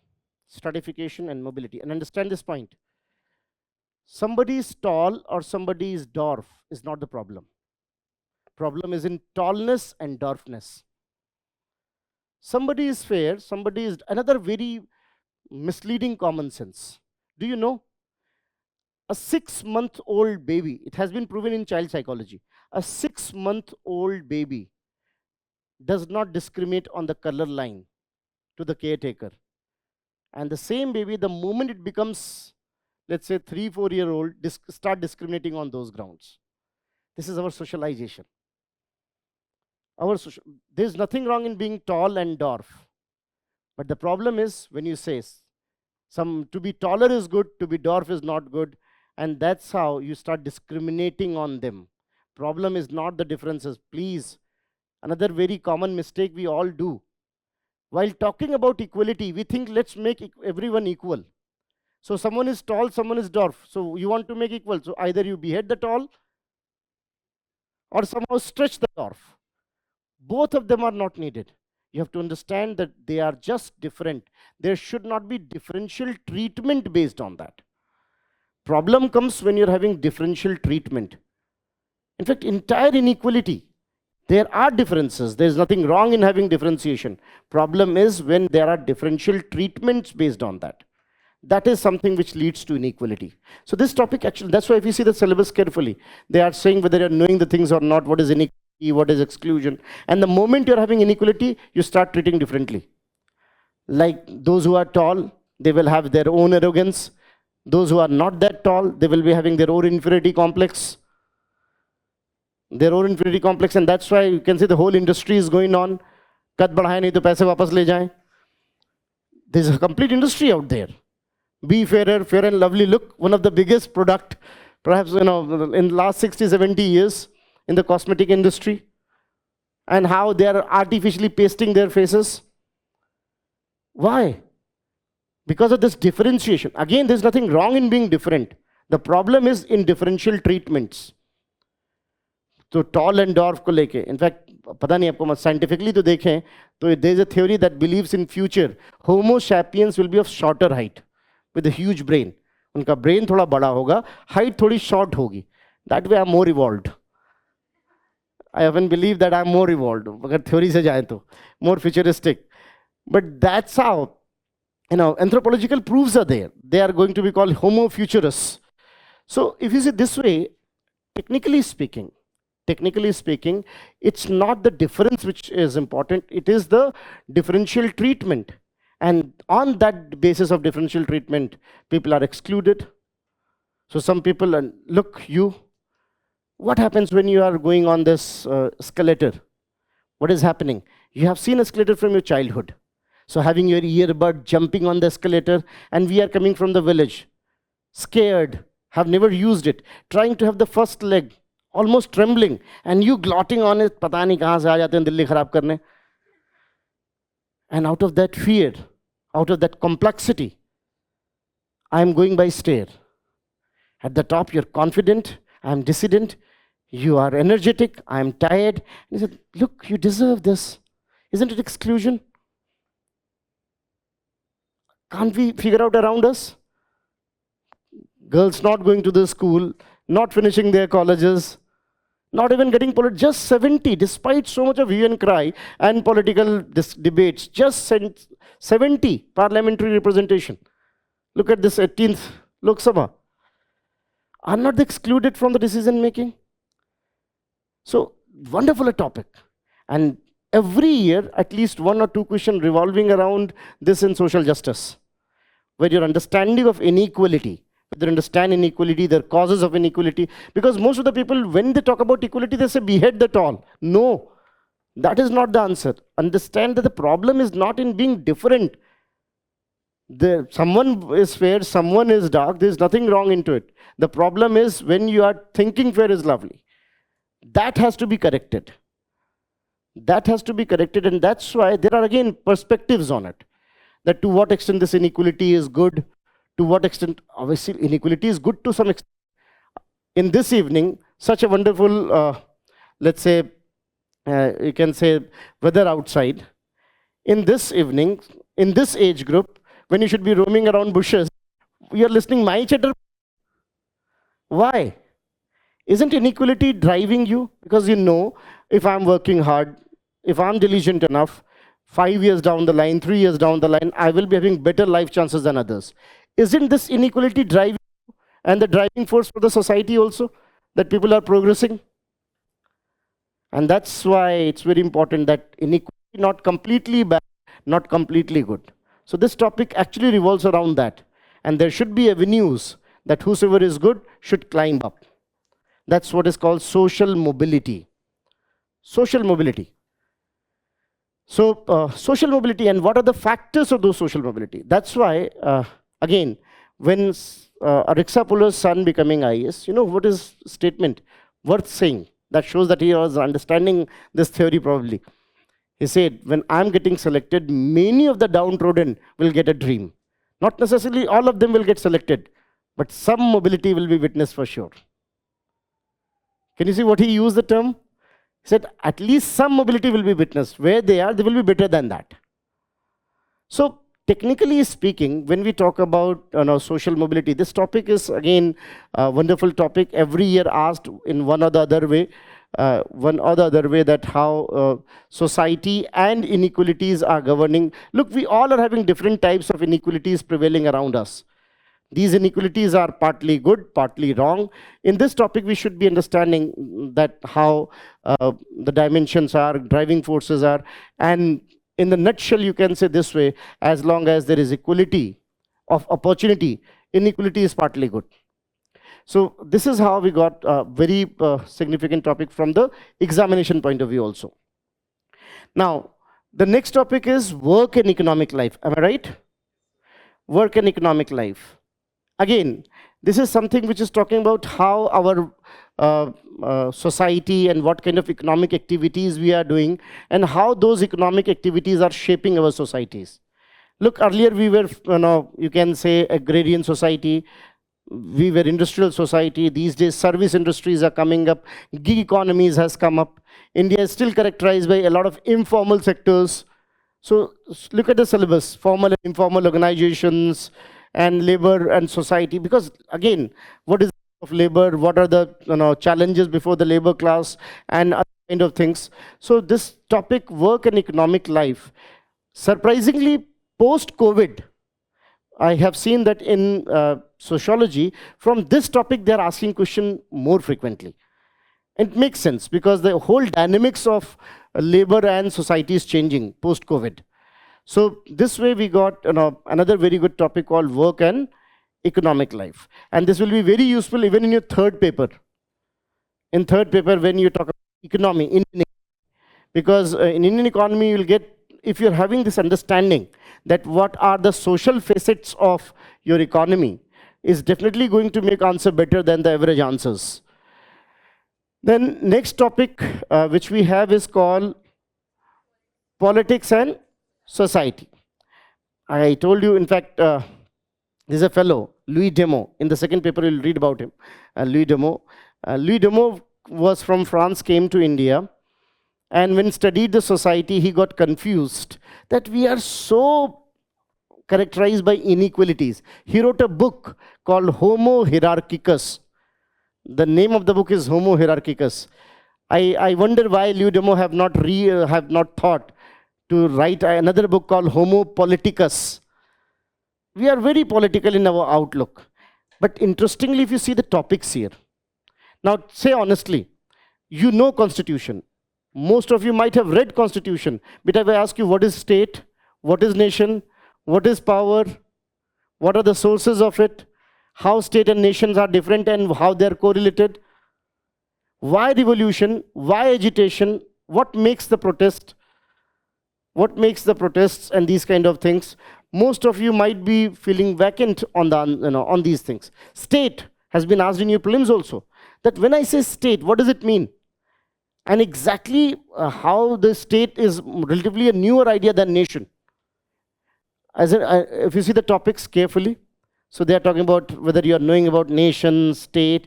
I often say if you have done this topic properly, plus 20 marks guaranteed in paper 2. What if you have not done this topic? Because if you are understanding exactly what is state, what is nation, then when you're writing the things about constitution and governance, will have a different kind of refinement into it. फिर अलग तरीके से दिखेगा आपका. One who is not understanding what is state and writing about governance, and one who is knowing exactly, decoded what is state and writing about governance, answers will be fairly different. There will be maturity in the answer because you know exactly what nation is, what exactly state is, what are the correlations. And in India, you know what? Why I'm saying so? Second paper in second paper particularly, the questions of governance and IR not only revolve around India, but also nation building, the role of nation building. And nation building, to understand nation building, you have to understand first nation. What are the challenges before the nations? So if you really want to make any nation, if you want to go for nation building, you should be knowing nation first. And that is why, look, क्यों इतना important हो गया this book, Why Bharat Matters. IR and the role of, in fact, the very book talks about IR and nation building. Why Bharat Matters. So I'm least bothered if they have asked him within examination. Because as a bureaucrat, interestingly, your job is not just following the law and order. Your job is also to build a new India, new Bharat, whatever you call it. So the new India, the nation building is another very critical role of the bureaucracy. And that is fairly visible in your essays, in your questions, that whether you're getting it or not, whether you're understanding it or not. So this way, when we talk about the concept or the idea of nation building is another thing which they are asking. So this topic is something which is wonderful topic. Even protest. How protest is different from agitation. How agitation is different from movements. And you are using the term interchangeably. Why Kishan's movement is not movement, is agitation. Why it cannot be called simply protest? Why it was more than protest and less than movement? What are the characteristics of it? So how they are a wonderful topic. I must say, in fact, if you're reading sociology as a subject and you have a friend who is not having sociology as a subject, you should be helping that fellow with this topic. Because this understanding will help them a lot in paper 2 and to extend even paper 4. Paper 4. Paper 4 is not randomly picked up. What do you think? Topic they have given moral thinker. Every thinker is bound to be moral. Immoral thinker की तो बात ही नहीं होती. Have you ever heard of immoral thinker? So what do you think? The topic was randomly picked up? No, there is algorithm behind it. Moral thinker with the respect of socio-political fabric and nation building. So anyone who has said anything against this concept called India, the concept called nation, and could be something be challenging this fabric. And that's why one of my favorite lines in India, you know what I often say whenever I got opportunity, and sometime, you know, the question, abhi main meet ko bata raha tha ki aap jaise question पूछते हो उससे answer आता है. I was asked once a question, it was an international forum, and the question was ki, what's helped India to survive? Is it unity in diversity? God knows from where that statement came. It was not mine, it was divine, I must say. But I said it's not unity for diversity. It is not unity in diversity. It is primarily unity for diversity. That we all believe that we should accept and respect diversity. Think of it. This understanding came from this topic. And I understood what makes nation. So, wonderful topic when it comes to politics and society. Politics and society. And that's how, again, if you have done this topic properly, not only your chances in paper 1 will improve, but it will help you a lot in GS, in essay also. The next topic is religion. Am I right? Now, if you see religion, in here they are trying to understand whether understanding theories of religion or not. That what are different people's take on religion. So, obviously, we are not going to discuss whether God exists or not. What we are going to talk about, if God exists, if people accept it, what happens because of that. And people have different understanding. Way back we have animism, people were worshipping their ancestors. Then we got various other kind of formats. Still we have animism in various nook and corner of the country. People worship their ancestors, people are worshipping nature. एक interesting बात आपको बता, across the globe जितने भी gods हैं, all those gods beat any religion, Hindu, let's say Lord Krishna, Lord Ram, Lord Shiva, or Lord Muhammad, or let's say Jesus, Lord Jesus, and Nanak Sahib, if you see Zoroastrians, all of them have one thing in common. And this has been said by a wonderful book, Hero with 1,000 Faces. पूरी दुनिया में जितने भी God हैं, उनके faces 1,000 हैं, but they had one thing in common.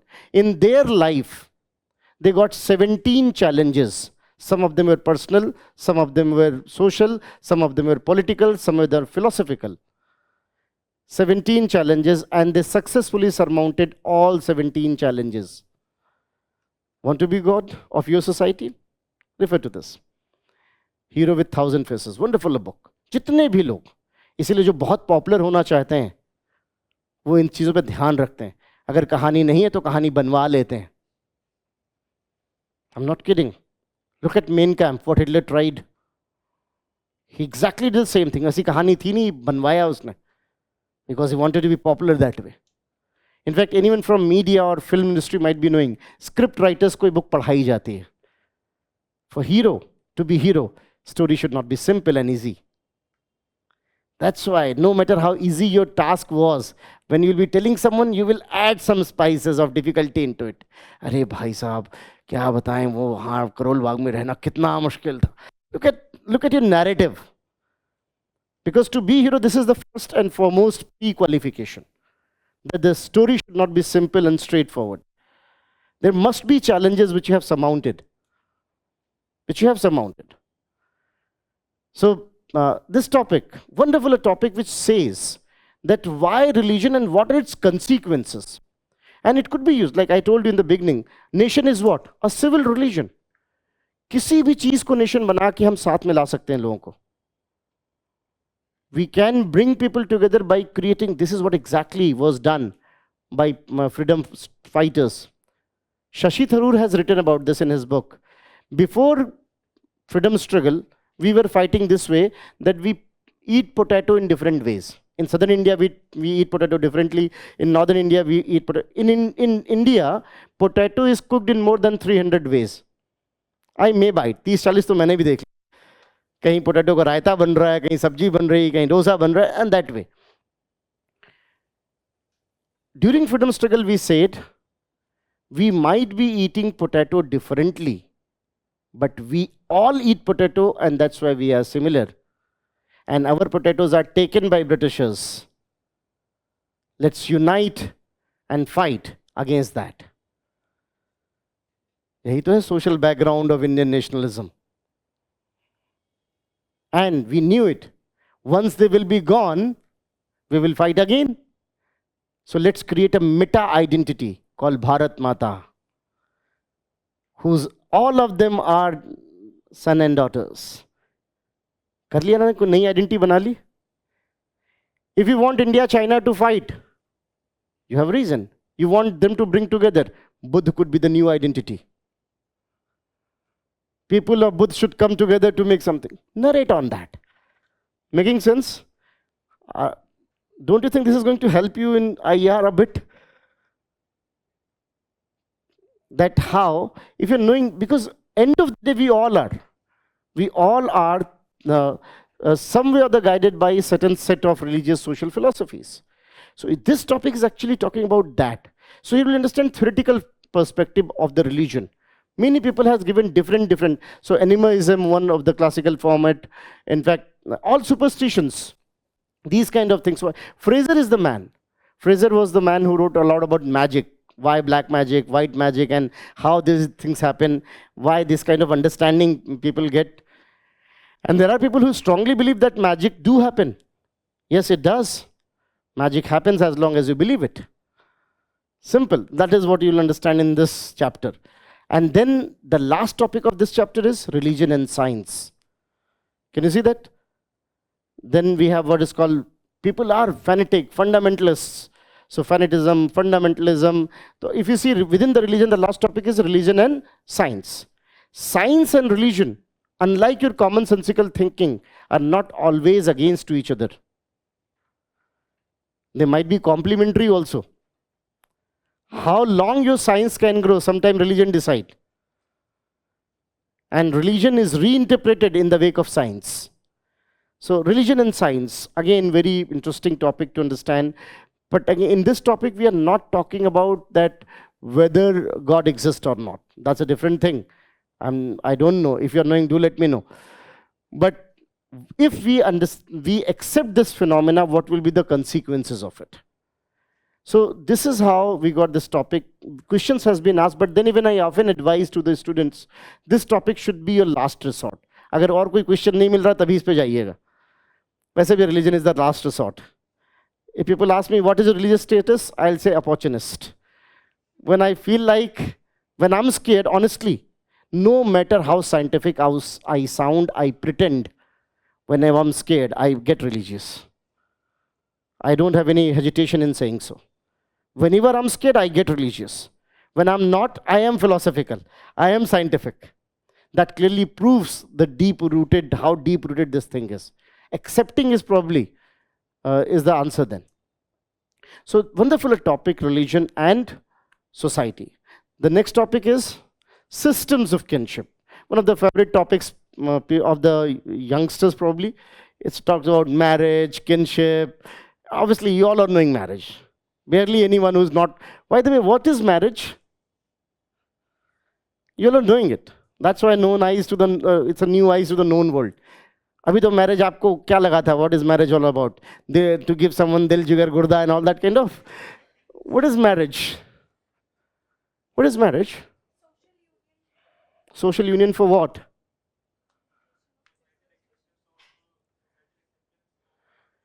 Societal acceptance of the relationship, or social union. All right. We'll understand the scientific interpretation of the marriage.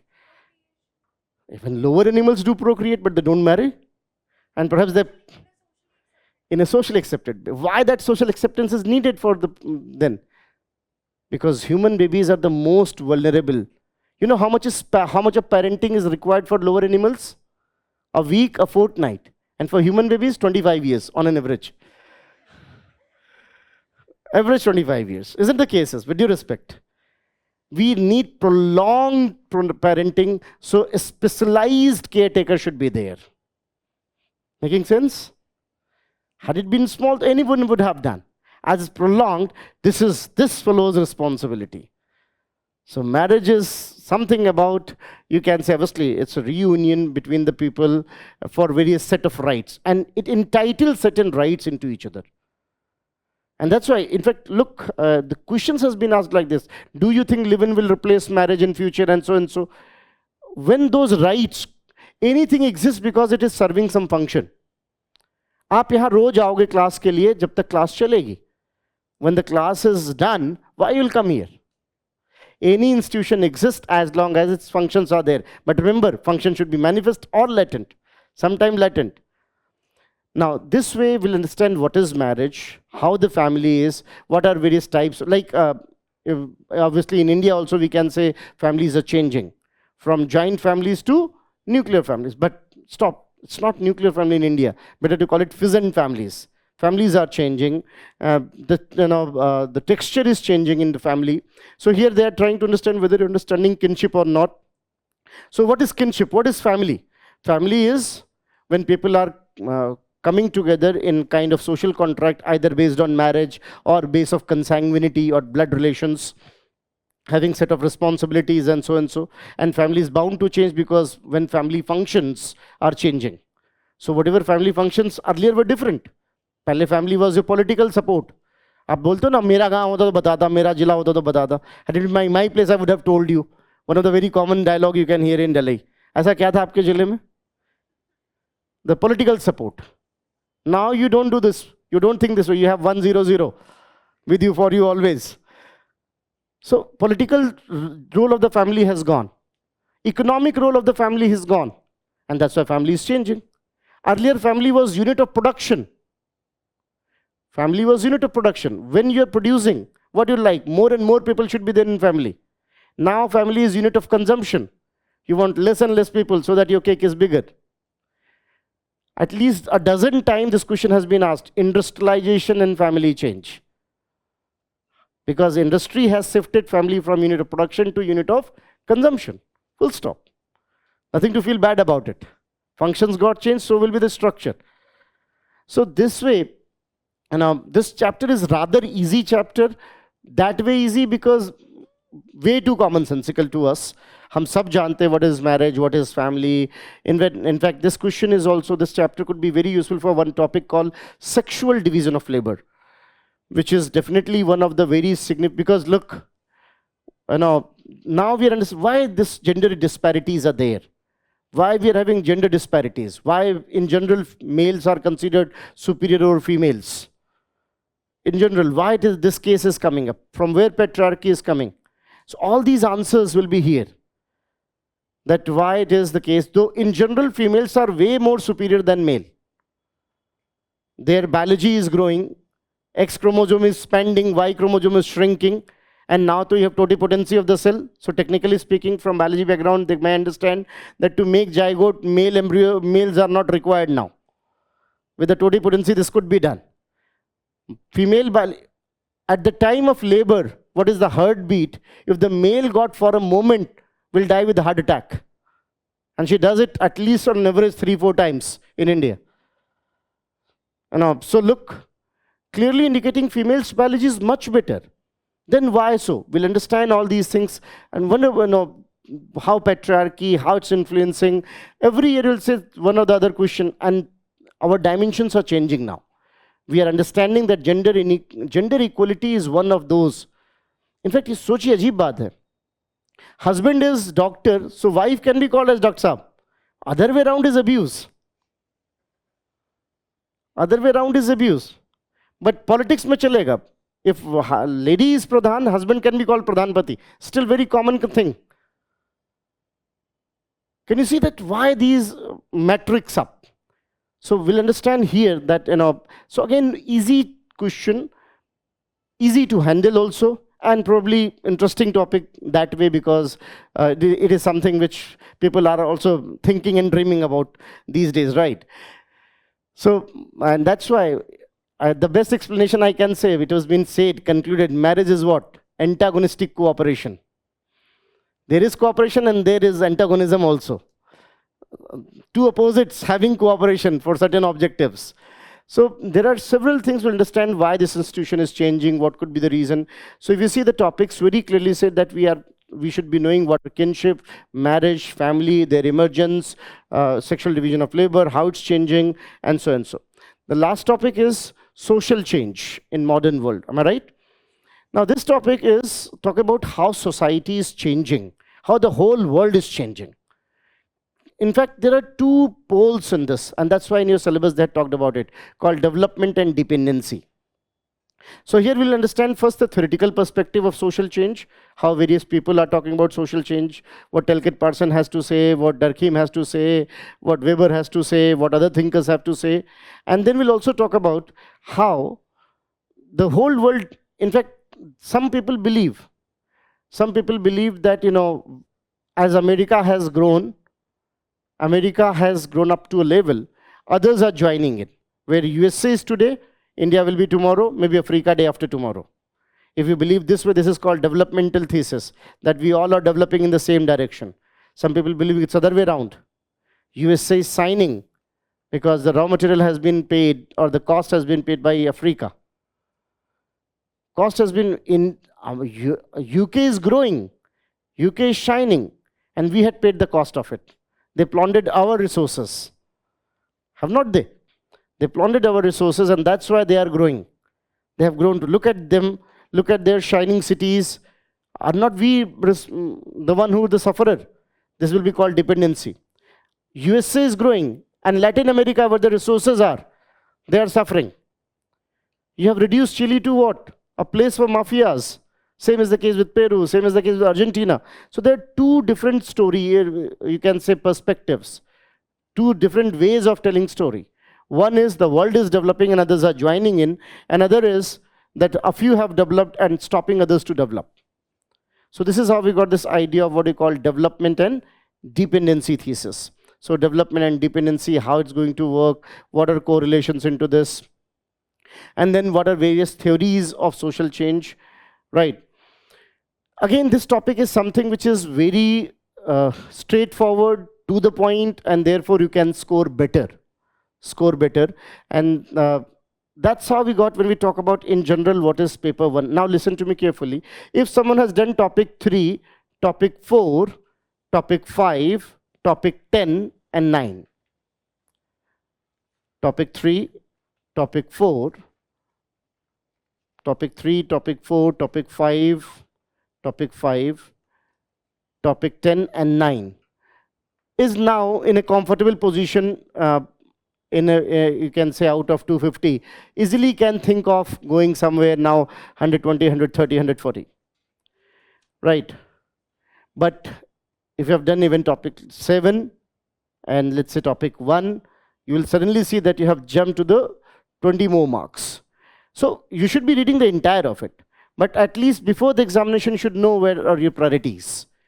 So if you are going this way, out of 250, 150, 160 is easily scorable. 180 is what you should be targeting at. More than 180 is greed. Might be there, but you should be targeting at 180, and it is achievable. 160, might sound like bragging, but yes, 160, 65 is something which you can say a normal score as there. So it is there, and people can score well agar thoda sa aapko jo hai, you know how to design the things and how to get maximum from your notes and sources. Making sense? Now for paper 1, when it comes to what could be potential sources, by the way, any question in between? All you all are accepting? Fine. So when it comes to paper 1, this wonderful book written by Harlambus. Harlambus is often called as Bible of sociology. There are 2 books of Harlambus. One is blue in color, a thick book relatively, and another is pinkish in color, the older version. Both of them are by and large fine, but you are not supposed to read the entire book. You're not supposed to read the entire book. There are selective reading that you should be referring to.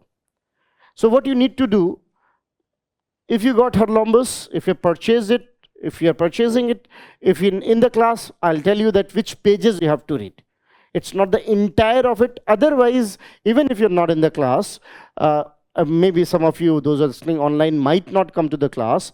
In that case, I'll say, do one thing, take Harlombus, take your syllabus, and you can gradually figure out which are the topics which are given your syllabus. And Harlombus might serve your purpose by and large. For thinkers, there is a wonderful book often quoted called Ritzer, R-I-T-Z-E-R, Ritzer. That is about thinkers only, but this book is a difficult reading.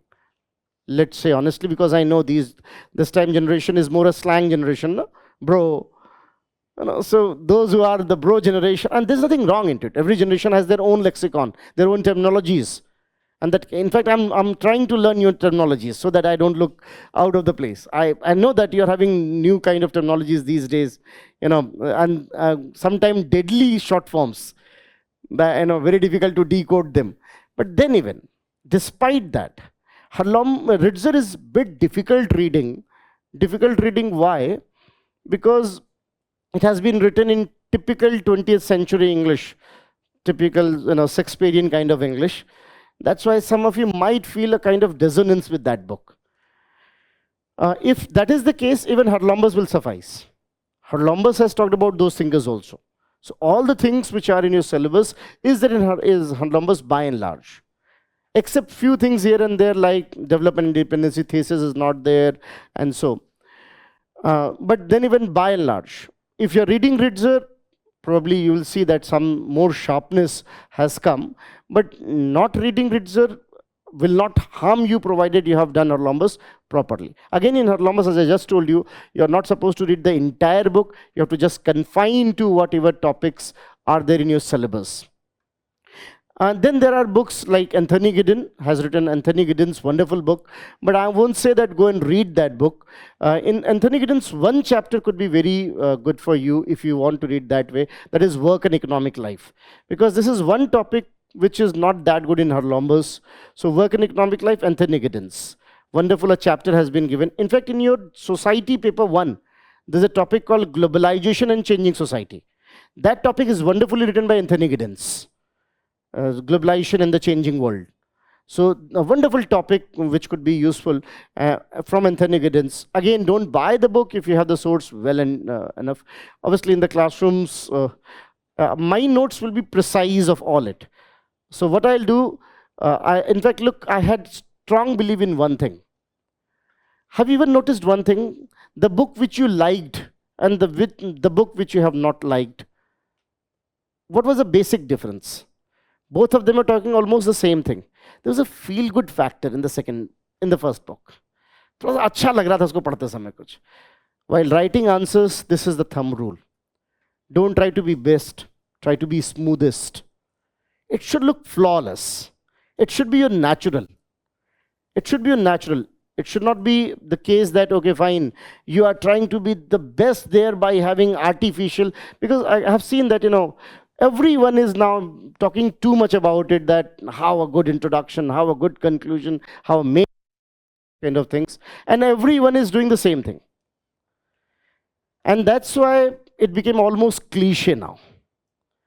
Almost cliche. You have your own original way of explaining the things.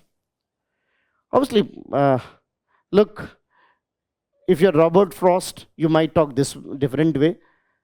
If you are, let's say, Chetan Bhagat, you might talk different, and both of them have their own way of communication, and both of them are right at their respective place. Respect your originality. This is what my advice to you is. And that's why what I prefer, that I will give you notes which will be compilation of all these sources. I will be referring you also, that now this thing I'm saying from Giddens, this thing I'm saying from Harlombus, or this thing I'm saying from because one book is very good called Francis Abraham, Contemporary Sociology. Wonderful a book. Contemporary Sociology, Francis Abraham, he's from Mysore actually. So again, a very good book from Oxford University Press, but maybe good for those who have some acumen in the subject or who have read the subject earlier. So maybe good for revision. or maybe good for those who have at least done once the subject. That's probably our job. Our job, that how to give you some odd, and I'm not kidding.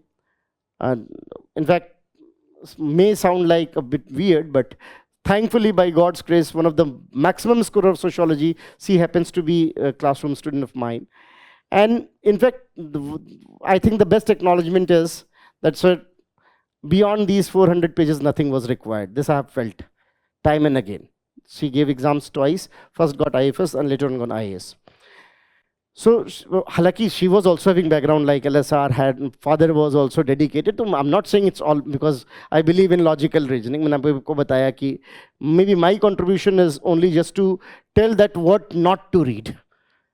That is more important. So this way, now, but then even, despite all that, if you got a comprehensive note at one place, probably that will serve your purpose better. And what I will try, depending on the previous question paper, we will try to write our notes in such a way so that you know how to start, how to conclude, and what should be the main frame.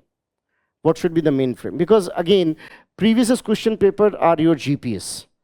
They are your reference point, how to look at, what to consider, what to avoid. And I have told you several times, I have again reinforcing it in this class also, that not doing previous question paper is always a strategic fault. So what you should be doing, whatever has been said in the classroom, discussion and then listening it, and then at least read Horlombus, if not other, and then doing the previous question paper will suffice as per the topics are concerned. But then even quickly referring, in fact, reference has been given, but then even for topic 1, Horlombus has talked about it, that emergence of sociology is a discipline and its correlation with other disciplines, that how it is related to economics, how it is related to political science, anthropology, and so and so. Then how sociology is a common sense. This is wonderfully written in Anthony Giddens, how sociology is a common sense. Sociology is a science almost every book is talking about, even NCERT also. Sociology, research methodologies, and Horlombus' new book has wonderfully talked about it by having a separate chapter. So that's how. In fact, IGNU material is also having a dedicated booklet for research methodologies. That could be also a very good source. Thinkers, I told you, it could be Ritzer, it could be Horlombus. If you are feeling fine with Ritzer, then it's a wonderful thing. If not, then even at least read Horlombus. And then 5th topic is stratification. Horlombus by and large suffice, except one thing called gender and race. There's a topic now, gender and race. So race thing has not been much detailed in Horlombus, but there are theories of Newman, that what is race and how it is different from ethnicity and how that could be criteria of inequalities. So Newman theory is there, that is what you have to refer to. Then next topic is when it comes to, let's say, work and economic life. Anthony Giddens has said rightly about it. Power and society, this is where again Horlombus could be very useful. Horlombus has talked about it, theory of Weber, Marx and others. A wonderful chapter given in Horlombus. Anthony Giddens has also talked about it, but Horlombus will fulfill your requirement by and large. And CRT booklet also gives you conceptual clarity. Then religion and science, for this I'll say Horlombus is there, and Francis Ibrahim has also wonderfully written about it, how sect, cult, animism, and religion and science. So that is there. Systems of kinship, Horlombus by and large. And then last topic is social change. Development dependency thesis is not there in Horlombus. Rest of the topics are there in Horlombus. In fact, there is a book written by, you can't call it a book, it's a book for UPSC purpose, compilation of various things at one place by Sangwan. That also serves the purpose by and large. For the revision, it could be very good also, by and large. But again, I'll say that just being dependent on this book might not be good enough, because you have to develop your conceptual understanding first. And after that, for things at one place, it could be referred to. That is Essentials of Sociology by Sangwan. So these are the resources which you have to follow. Here or somewhere else, wherever you are studying sociology, consider this one thing. Don't borrow the hypothesis from the orators or the speakers. Because there is one problem in such subjects, sociology, political science, that it is very difficult to identify where it is thinker's perspective and where it is someone's own whims and fancy. And teachers are also prone to this, that they may have their whims and fancies, portraying it as if it's a thought process. So you need to be a bit careful, and that will be possible once you know the concepts properly. So first and foremost priority should be conceptual clarity. Get the terms. In fact, Oxford Dictionary of Sociology also could be useful for this purpose. Terms are explained there. So let's say there's a term called functionalism. So it is very much explained there, and what could be the prominent functionalists, their name is also there. So let's say alienation. So whenever any new term is coming, this could be very authentic way that Oxford Dictionary of Sociology, see what Oxford Dictionary of Sociology is talking about alienation. And you'll be surprised that almost everything which is required is there. And maybe in alienation, Oxford Dictionary has given some odd 200 words. That is your requirement in the examination, with all criticism and all these kind of things. So that's also very kind of unusual. Is a very good approach, that where you should be first looking at that what exactly dictionary is talking about this particular. So there's Oxford Dictionary of Sociology that could be useful for this purpose. So your focus should be first on conceptual clarity, do the topic, and then go and see the previous question paper. Make your bullet points. In the class we'll be doing it, but then even make your bullet point that this is the topic. Let's say randomly picking up social fact. So you should be knowing in social fact what Durkheim had said. What is a social fact? What are the stages of emergence of social fact? What are the stages of some of the contemporary examples around you of the social fact, or some new emerging social fact? Like these days you can say there are new kind of social facts coming up in our day-to-day life. So maybe social media has created new kind of things. So what are these social facts, and then what could be the limitation of these social facts? Because Durkheim was saying sociology is nothing but scientific study of these social facts. जितने भी facts इस तरह के society में हैं, उन्हीं को पढ़ना. This is what actually sociology is all about. This is what Durkheim went on saying. कि जितने भी social facts हैं, that what is inequality, what is marriage, what is family, religion, and all these, this is what we are. So what could be limitation? Now you have your bullet points. I often say whenever you are making notes, keep always some space available. Maybe tomorrow you got a wonderful example of social fact coming in your mind, or you have read somewhere in the newspaper, that can be added. As we are witnessing new social facts coming up. Now, there are 3 stages of social fact. First stage is social current. Social current is something new is coming, people are not knowing. Second is social fact in making, and third is social fact. When I was witnessing this movie, Tere Bina Lage Na Ji or something like this, Teri Baaton Mein Ulja Ji, something is the name of that movie. In that, the female character is actually a robot. Now this is social current. कुछ शुरू हो रहा है, अभी आपको अजीब लग रहा है, but wait for another 20 years. Maybe Alexa or these kind of robots are our family members. अभी आपको बात थोड़ी अजीब लग रही है. This is social current. 20 years down the line, it will be social fact in making. And maybe 100 years down the line, it might be social fact. That's how something has emerged. So marriage is a social fact. Living is social fact in making. People are somehow knowing it, accepting and rejecting it. Homosexual marriages are social current, yet not accepted much. Now, you should have these kind of examples to substantiate your answer. अच्छा, ये कभी-कभी चलते भी आएंगे. आप जा रहे हो, this is the beauty of our subject, because the whole world is laboratory. आपको चलते-चलते कहेगा, ये social current सा है. This is social current. Now, you can substantiate whether this example can be given or not in the limited space framework. So, ऐसे आपको examples भी अपने notes में you should be adding contemporary examples. Something is happening, let's say, in power and agitation. Like, you're writing about agitation. Last question has been asked. You should be talking about current agitations, which we are witnessing here and there. So what has happened, let's say, agitation in India, or agitation we are witnessing in Europe also. You might have seen, you're talking about, let's say, gender, and you have seen what has happened in France. You could talk about it. That is a wonderful thing that France is talking about it. So this way you should be having some examples from your day to day. You can say current affairs, which you can add also in your notes here and there. So your template should be ready. Almost this is what we are going to talk about, and more you are having these examples. You will see gradually when the questions are asked, even of applied nature, you can answer. So this is how it should be. And again, I'll say it is not an academic pursuit that they are going and mugging up all the subject, all the details. You need to be a bit smart because your requirements are specific. Thinkers, inequality, work and economic life, power and society, religion and society, kinship. These topics, to the point notes can be made.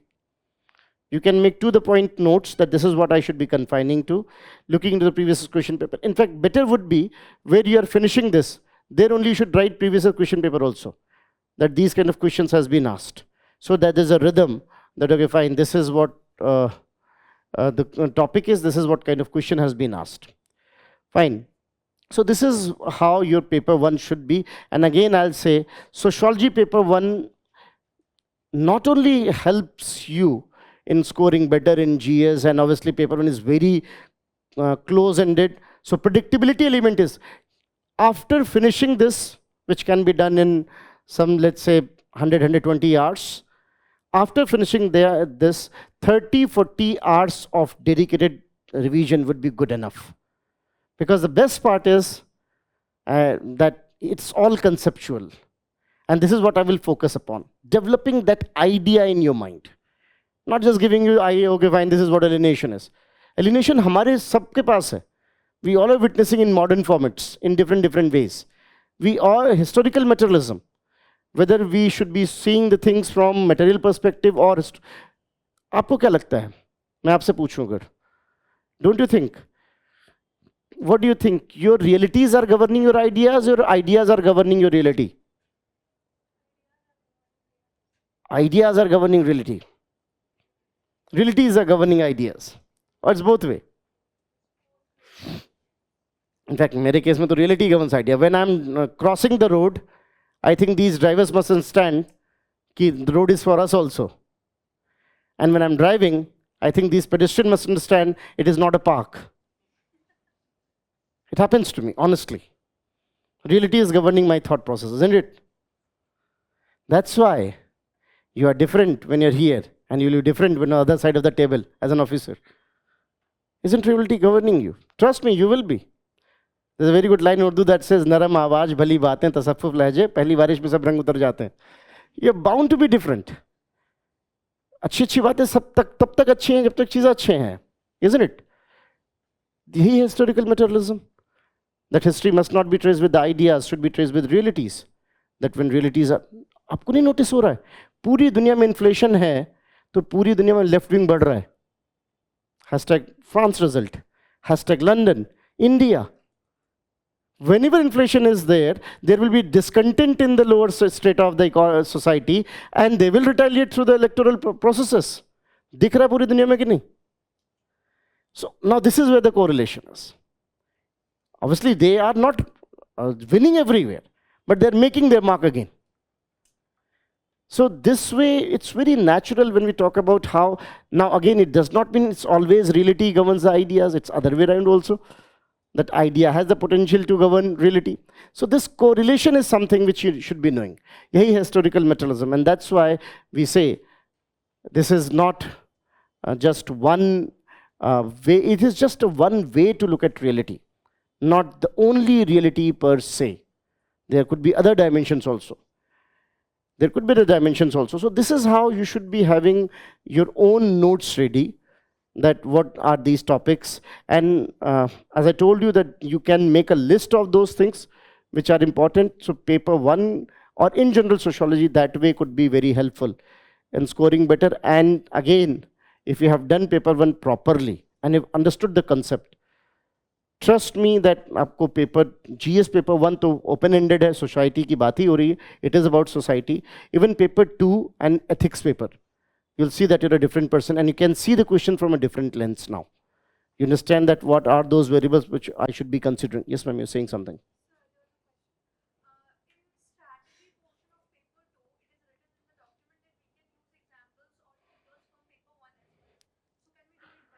Obviously, why not? In paper 1 also, you can refer to the people from paper 2. Like most of them. In fact, in India, I should not be stepping into paper 2 because that ma'am will be taking care of.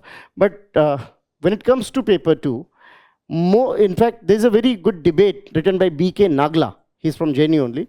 B.K. Nagla, he says that sociology has 3 phases in India.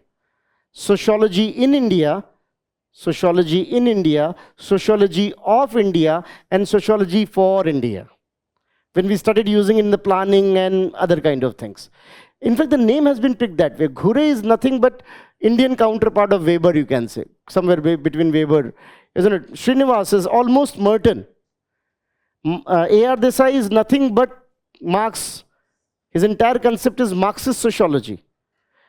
Yogen Singh happens to be our mentors also. Yogen Singh is nothing but a kind of, you can say, postmodernist that way, integrating all those things.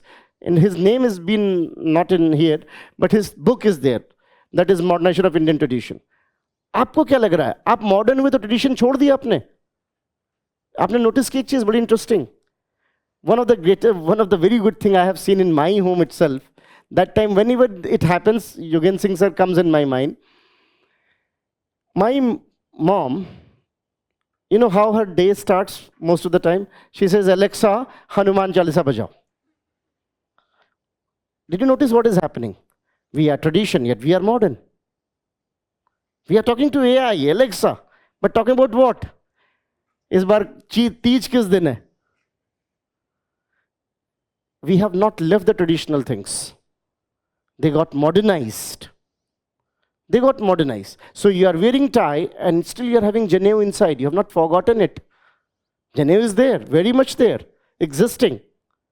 You are wearing tie. Are they contradictory? No. That's how it happens. That's exactly how it happens. Wonderful explanation. Modernization of Indian tradition. So yes, you can do vice versa. Thinkers of paper 2 can be quoted in paper 1 when needed, and the vice versa also. The thinker of paper 1 can be quoted in, because we had made this boundary paper 1, paper 2 for our convenience. Whenever you are doing anything, some classification is needed. In fact, Yogen Singh sir used to say this line: realities are not classified in perspectives. You have divided them for your understanding. For your understanding. Like, let me give an example. You know what? Let's say there's an elephant. Elephant is a big animal, and there are 2 blind people who cannot see elephant. This original story have 7, but I'm just confining to 2. There are 2 blind people who cannot see the elephant. One fellow touched the trunk and said elephant is cylindrical. Is he right? Is he wrong? Welcome to the world of social sciences. Because अभी तक तो आपने सोचा या तो right होगा या तो wrong होगा. आपको लग रहा right भी नहीं है, wrong भी नहीं है. Is he right? No. Is he wrong? No. Anyone can say he is right. Anyone can say he is wrong. All the 4 options are right. So one fellow has touched the trunk and said elephant is cylindrical. Another fellow has touched the tail, as his blind cannot see, touched the tail and said elephant is serpent-like. Right? Wrong? Both right and wrong, neither right nor wrong. They came together. Oh, bro, how are you? I'm good. Today I touched elephant. Oh, I touched elephant too. This was cylindrical. This was serpent-like. This was cylindrical. This was serpent-like. And they are fighting. The way we are fighting. The way we are fighting. Now, if someone tells them, boss, elephant is a big animal, the front part is cylindrical, the back part is serpent-like, don't you think both of them are more closer to the reality of elephant? That's why different perspectives. So this is the role of perspectives, because at a time you can see only one side, one thing, and bringing them together, bring it closer. That's why, in fact, this is a very old story, not mine. It has been forwarded generation after generation. In the original story, there were 7 blinds. And why 7 blinds? Because largely in social sciences, there are 7 schools.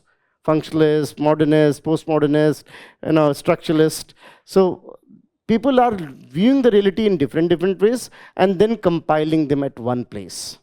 That's how we got when we talk about why It is quite possible that you can use vice versa, that you can quote thinkers here and there. There's nothing wrong. But you must be quoting thinkers. That is what is highly advisable. That, if you could recall the name, you should be quoting thinkers that who said what. Facts should be added. You should be data driven. That's another thing. It does not mean that you are just mugging up the data, but you should be data, because if you're saying something with the data, definitely your answer got more maturity, right? So this is how you should be having. So I hope I had made some sense that how you to pick up your optional. I have not just imposed the things. I said that do these things and figure out why sociology is fitting into these tick boxes. So first tick box was right because it is not technical, anyone can take it. Second tick box was right because yes, it is not very lengthy. And scoring pattern is there, that between 220 to 280 is general bandwidth people score. You can go beyond that also. Going below 220, you have to do serious mistakes. Then third tick box, I told you that it is something which is going to be very helpful in terms of GS also. And fourth, you have to decide that whether you have acumen into this or not. I can help you a bit. Unko saath sociology अच्छी नहीं लगेगी, those who not having sociological imagination. That means if you don't want to talk about these things, how things are happening around us, and how society is, why it is changing, what are the challenges. अगर आपको इन सब में मजा नहीं आता, then probably sociology is not your cup of tea, which is not the case, I think, for most of them, right? There are some people, they are more machines than being human beings. Now, शायद उनको थोड़ी दिक्कत हो सकती है. And then I told you that by and large, sociology, paper 1 is about a society, paper 2 is about the society called India. So in our society, what they are trying to understand, these are the perspectives. I told you that strategy-wise, at least Harlombus should be done thoroughly. And when I'm saying thoroughly, does not mean the entire book, because the book is for general reader of the grad student of the West. Your requirement is specific to certain pages you have to refer to. Topic wise, I decoded the most important topic directly, indirectly is the fourth topic to be called as thinker. 10th topic is a good deal, safe deal. 7th topic is rather useful in paper 2, particularly decoding paper 2. 8th topic could be useful in ethics. 6th topic is something which we have seen emerging as a new trend. 5th is something which might be helpful for social justice, understanding of social justice and all. 3rd and 2nd and 1st topic is largely confined to sociology as a science and what could be the research methodologies. So that is what is the deconstruction of paper 1. What you should do, whether you are studying here, elsewhere, by yourself, that at least in paper 1, because it is close-ended, boundaries very much delimited, very much visible. So in paper 1, you should make your own topics very categorically. Each of the topic, what are the keywords, what has been the questions asked, and in the keywords, what are the positive things, and a little about criticism, so that while revising, you can see these things quickly. Don't get into this rat race of what is called getting a number of books. Confine your resources. This is what my advice is. There's no point of reading a number of books for one time. If you're reading the same book 2-3 times, any good book is half the library, you say. So Harlombus itself is a wonderful book and by and large fulfills your requirement. Work on your writing skills. When I say writing skills, I'm not saying that it should be Shakespearean and flamboyant. Try to make sure that what you're writing is easy to read and is a delight to read for the copy checker. This is very important. Because most of the time, you might have seen, some people are talking, but it is becoming unbearable to listen to them. Unbearable to listen to them for one or the other reason. Now, I might be one of them, I'm not denying it. So, so this way, when it comes to, you should, while writing, you should be very careful of it, that when you are writing something, it should be easy and smooth. There should be, and don't try to make it unnecessarily artificial, stoogy. There is no given template, trust me. Had it been the case, when UPSC is giving you slightest of the detail of the mains, ye karna hai, ye nahi karna, they would have given you template also, that how you have to answer. There are no such templates. One thing is there, and there's a visible fact, that you should be highlighting the key things. That is what even government does in her policies and programs. So that is acceptable, but do not get too much into it.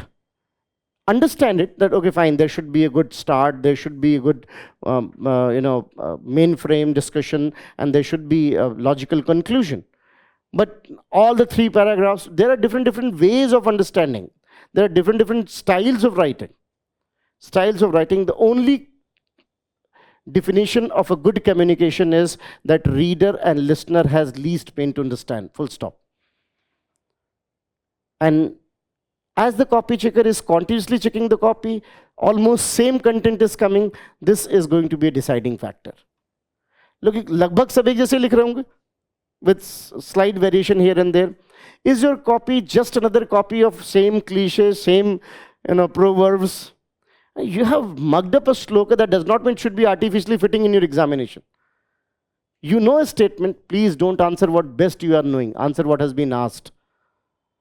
Most of the people do this mistake. I know this thing, so I must be writing it. No.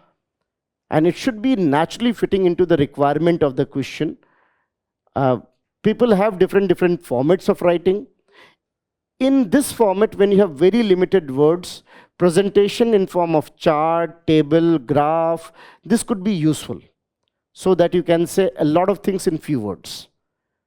A lot of things in few words could be said. Let's say you're talking about Protestant ethics and spirit of capitalism.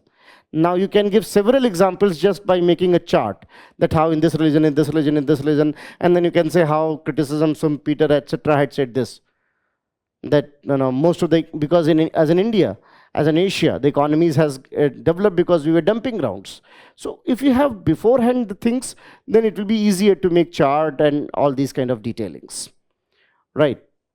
So this is how it is. And any other question, anything coming in your mind? Because I am on I hope I'm making sense to you. Yes. Any other question, so that we can call it a day? Making sense? All right. So please, again, take this decision very carefully. This is what I have already told you, that this decision should be, I know, I should have said other way around. Arey nahi, bas maine bol diya, ho gaya, ab to you're in safe hands. It's not that way. It should be your call. You should take it very methodically. And trust me, one thing I will say again, if you have a reasonable common sense, which I'm sure most of you are having, nahi to aap itni der sun nahi paate. Let's be honest.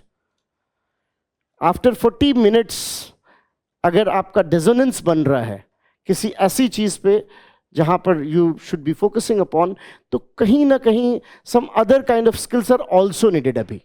I'm not denying it. Priorities अलग चीज हो सकती है, that is a different thing. कि भाई priorities अलग होती हैं. Like manifest latent function होते हैं ना, I told you कि आप, मुझे ऐसा लग सकता है कि somebody has taken out, so have insulted me. No. Maybe some other priorities are there. किसी से मिलना रहा हो, कहीं जाना हो, कुछ भी हो सकता है. You never know. So there could be n number of factors thinking that way. But yes, अगर आपके पास थोड़ा reasonable common sense है, एक आध misconceptions हैं sociology के बारे में. Those sounds very naive, but let me clarify that too. Some people think in sociology you need to have very good writing skills and your English should be at par. You can see with the working English, in 150 words, who is going to check your linguistic skills? Where is the scope, tell me? In 150 to 100 words, where is the scope? Scope of clarity is there. A scope of clarity is there. कि हाँ, आपको बात कितनी समझ में आती है. So don't think this way कि it needs very good communication. Eventually, as you know that things are multifaceted, and you are trying to emphasize on the explanations, next time notice it. जो लोगों को सुनना आपको अच्छा लग रहा है, वो इसलिए नहीं क्योंकि बहुत अच्छा बोल रहे हैं या बहुत अच्छा लिख रहे हैं, उनकी एनालिसिस अच्छी है. That's why you're liking it good. Next time while reading newspaper, अगर आप किसी आर्टिकल पे पूरा रुक गए, most of the article you leave in half. There are barely few articles जिसको पूरा पढ़ते हो. See what is the difference, and you'll see कि they are multi-dimensional. They are not bragging. They might be saying point number 1, point number 2, point number 3, point number 4. But they are knowing how to segregate it and how to place it in the given order. वो sociology आपको naturally बता देती है. That's why eventually sociologists are good orators. Excluding me. You can take me as an exception, but by and large, they are the good orator. But again, I told you, it's matter, not the clatter, which works. So matter is important, and if you have that 150 words, mein to sab aap, you can only write the content. Where is the scope for writing flamboyant and Shakespearean? एक common conception और भी है कि in subject like economics, in subject like sociology, in subject like geography, थोड़ा सा you should be having what is called kind of your you can say your own lexicon and terminologies. ये सब भी सिर्फ कहने की बातें हैं, because the only terminology should be knowing the call technical terminology. हर एक सब्जेक्ट की कुछ अपनी टर्मिनोलॉजीज होती हैं.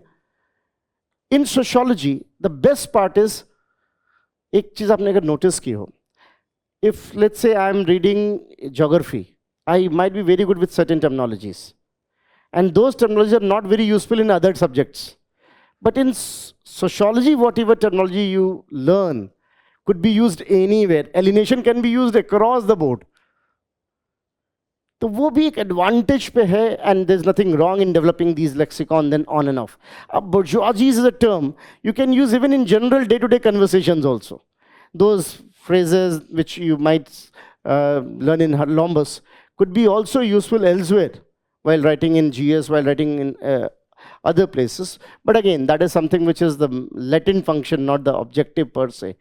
Fine. So this was about paper 1 in a specific, and in general, sociology is an optional.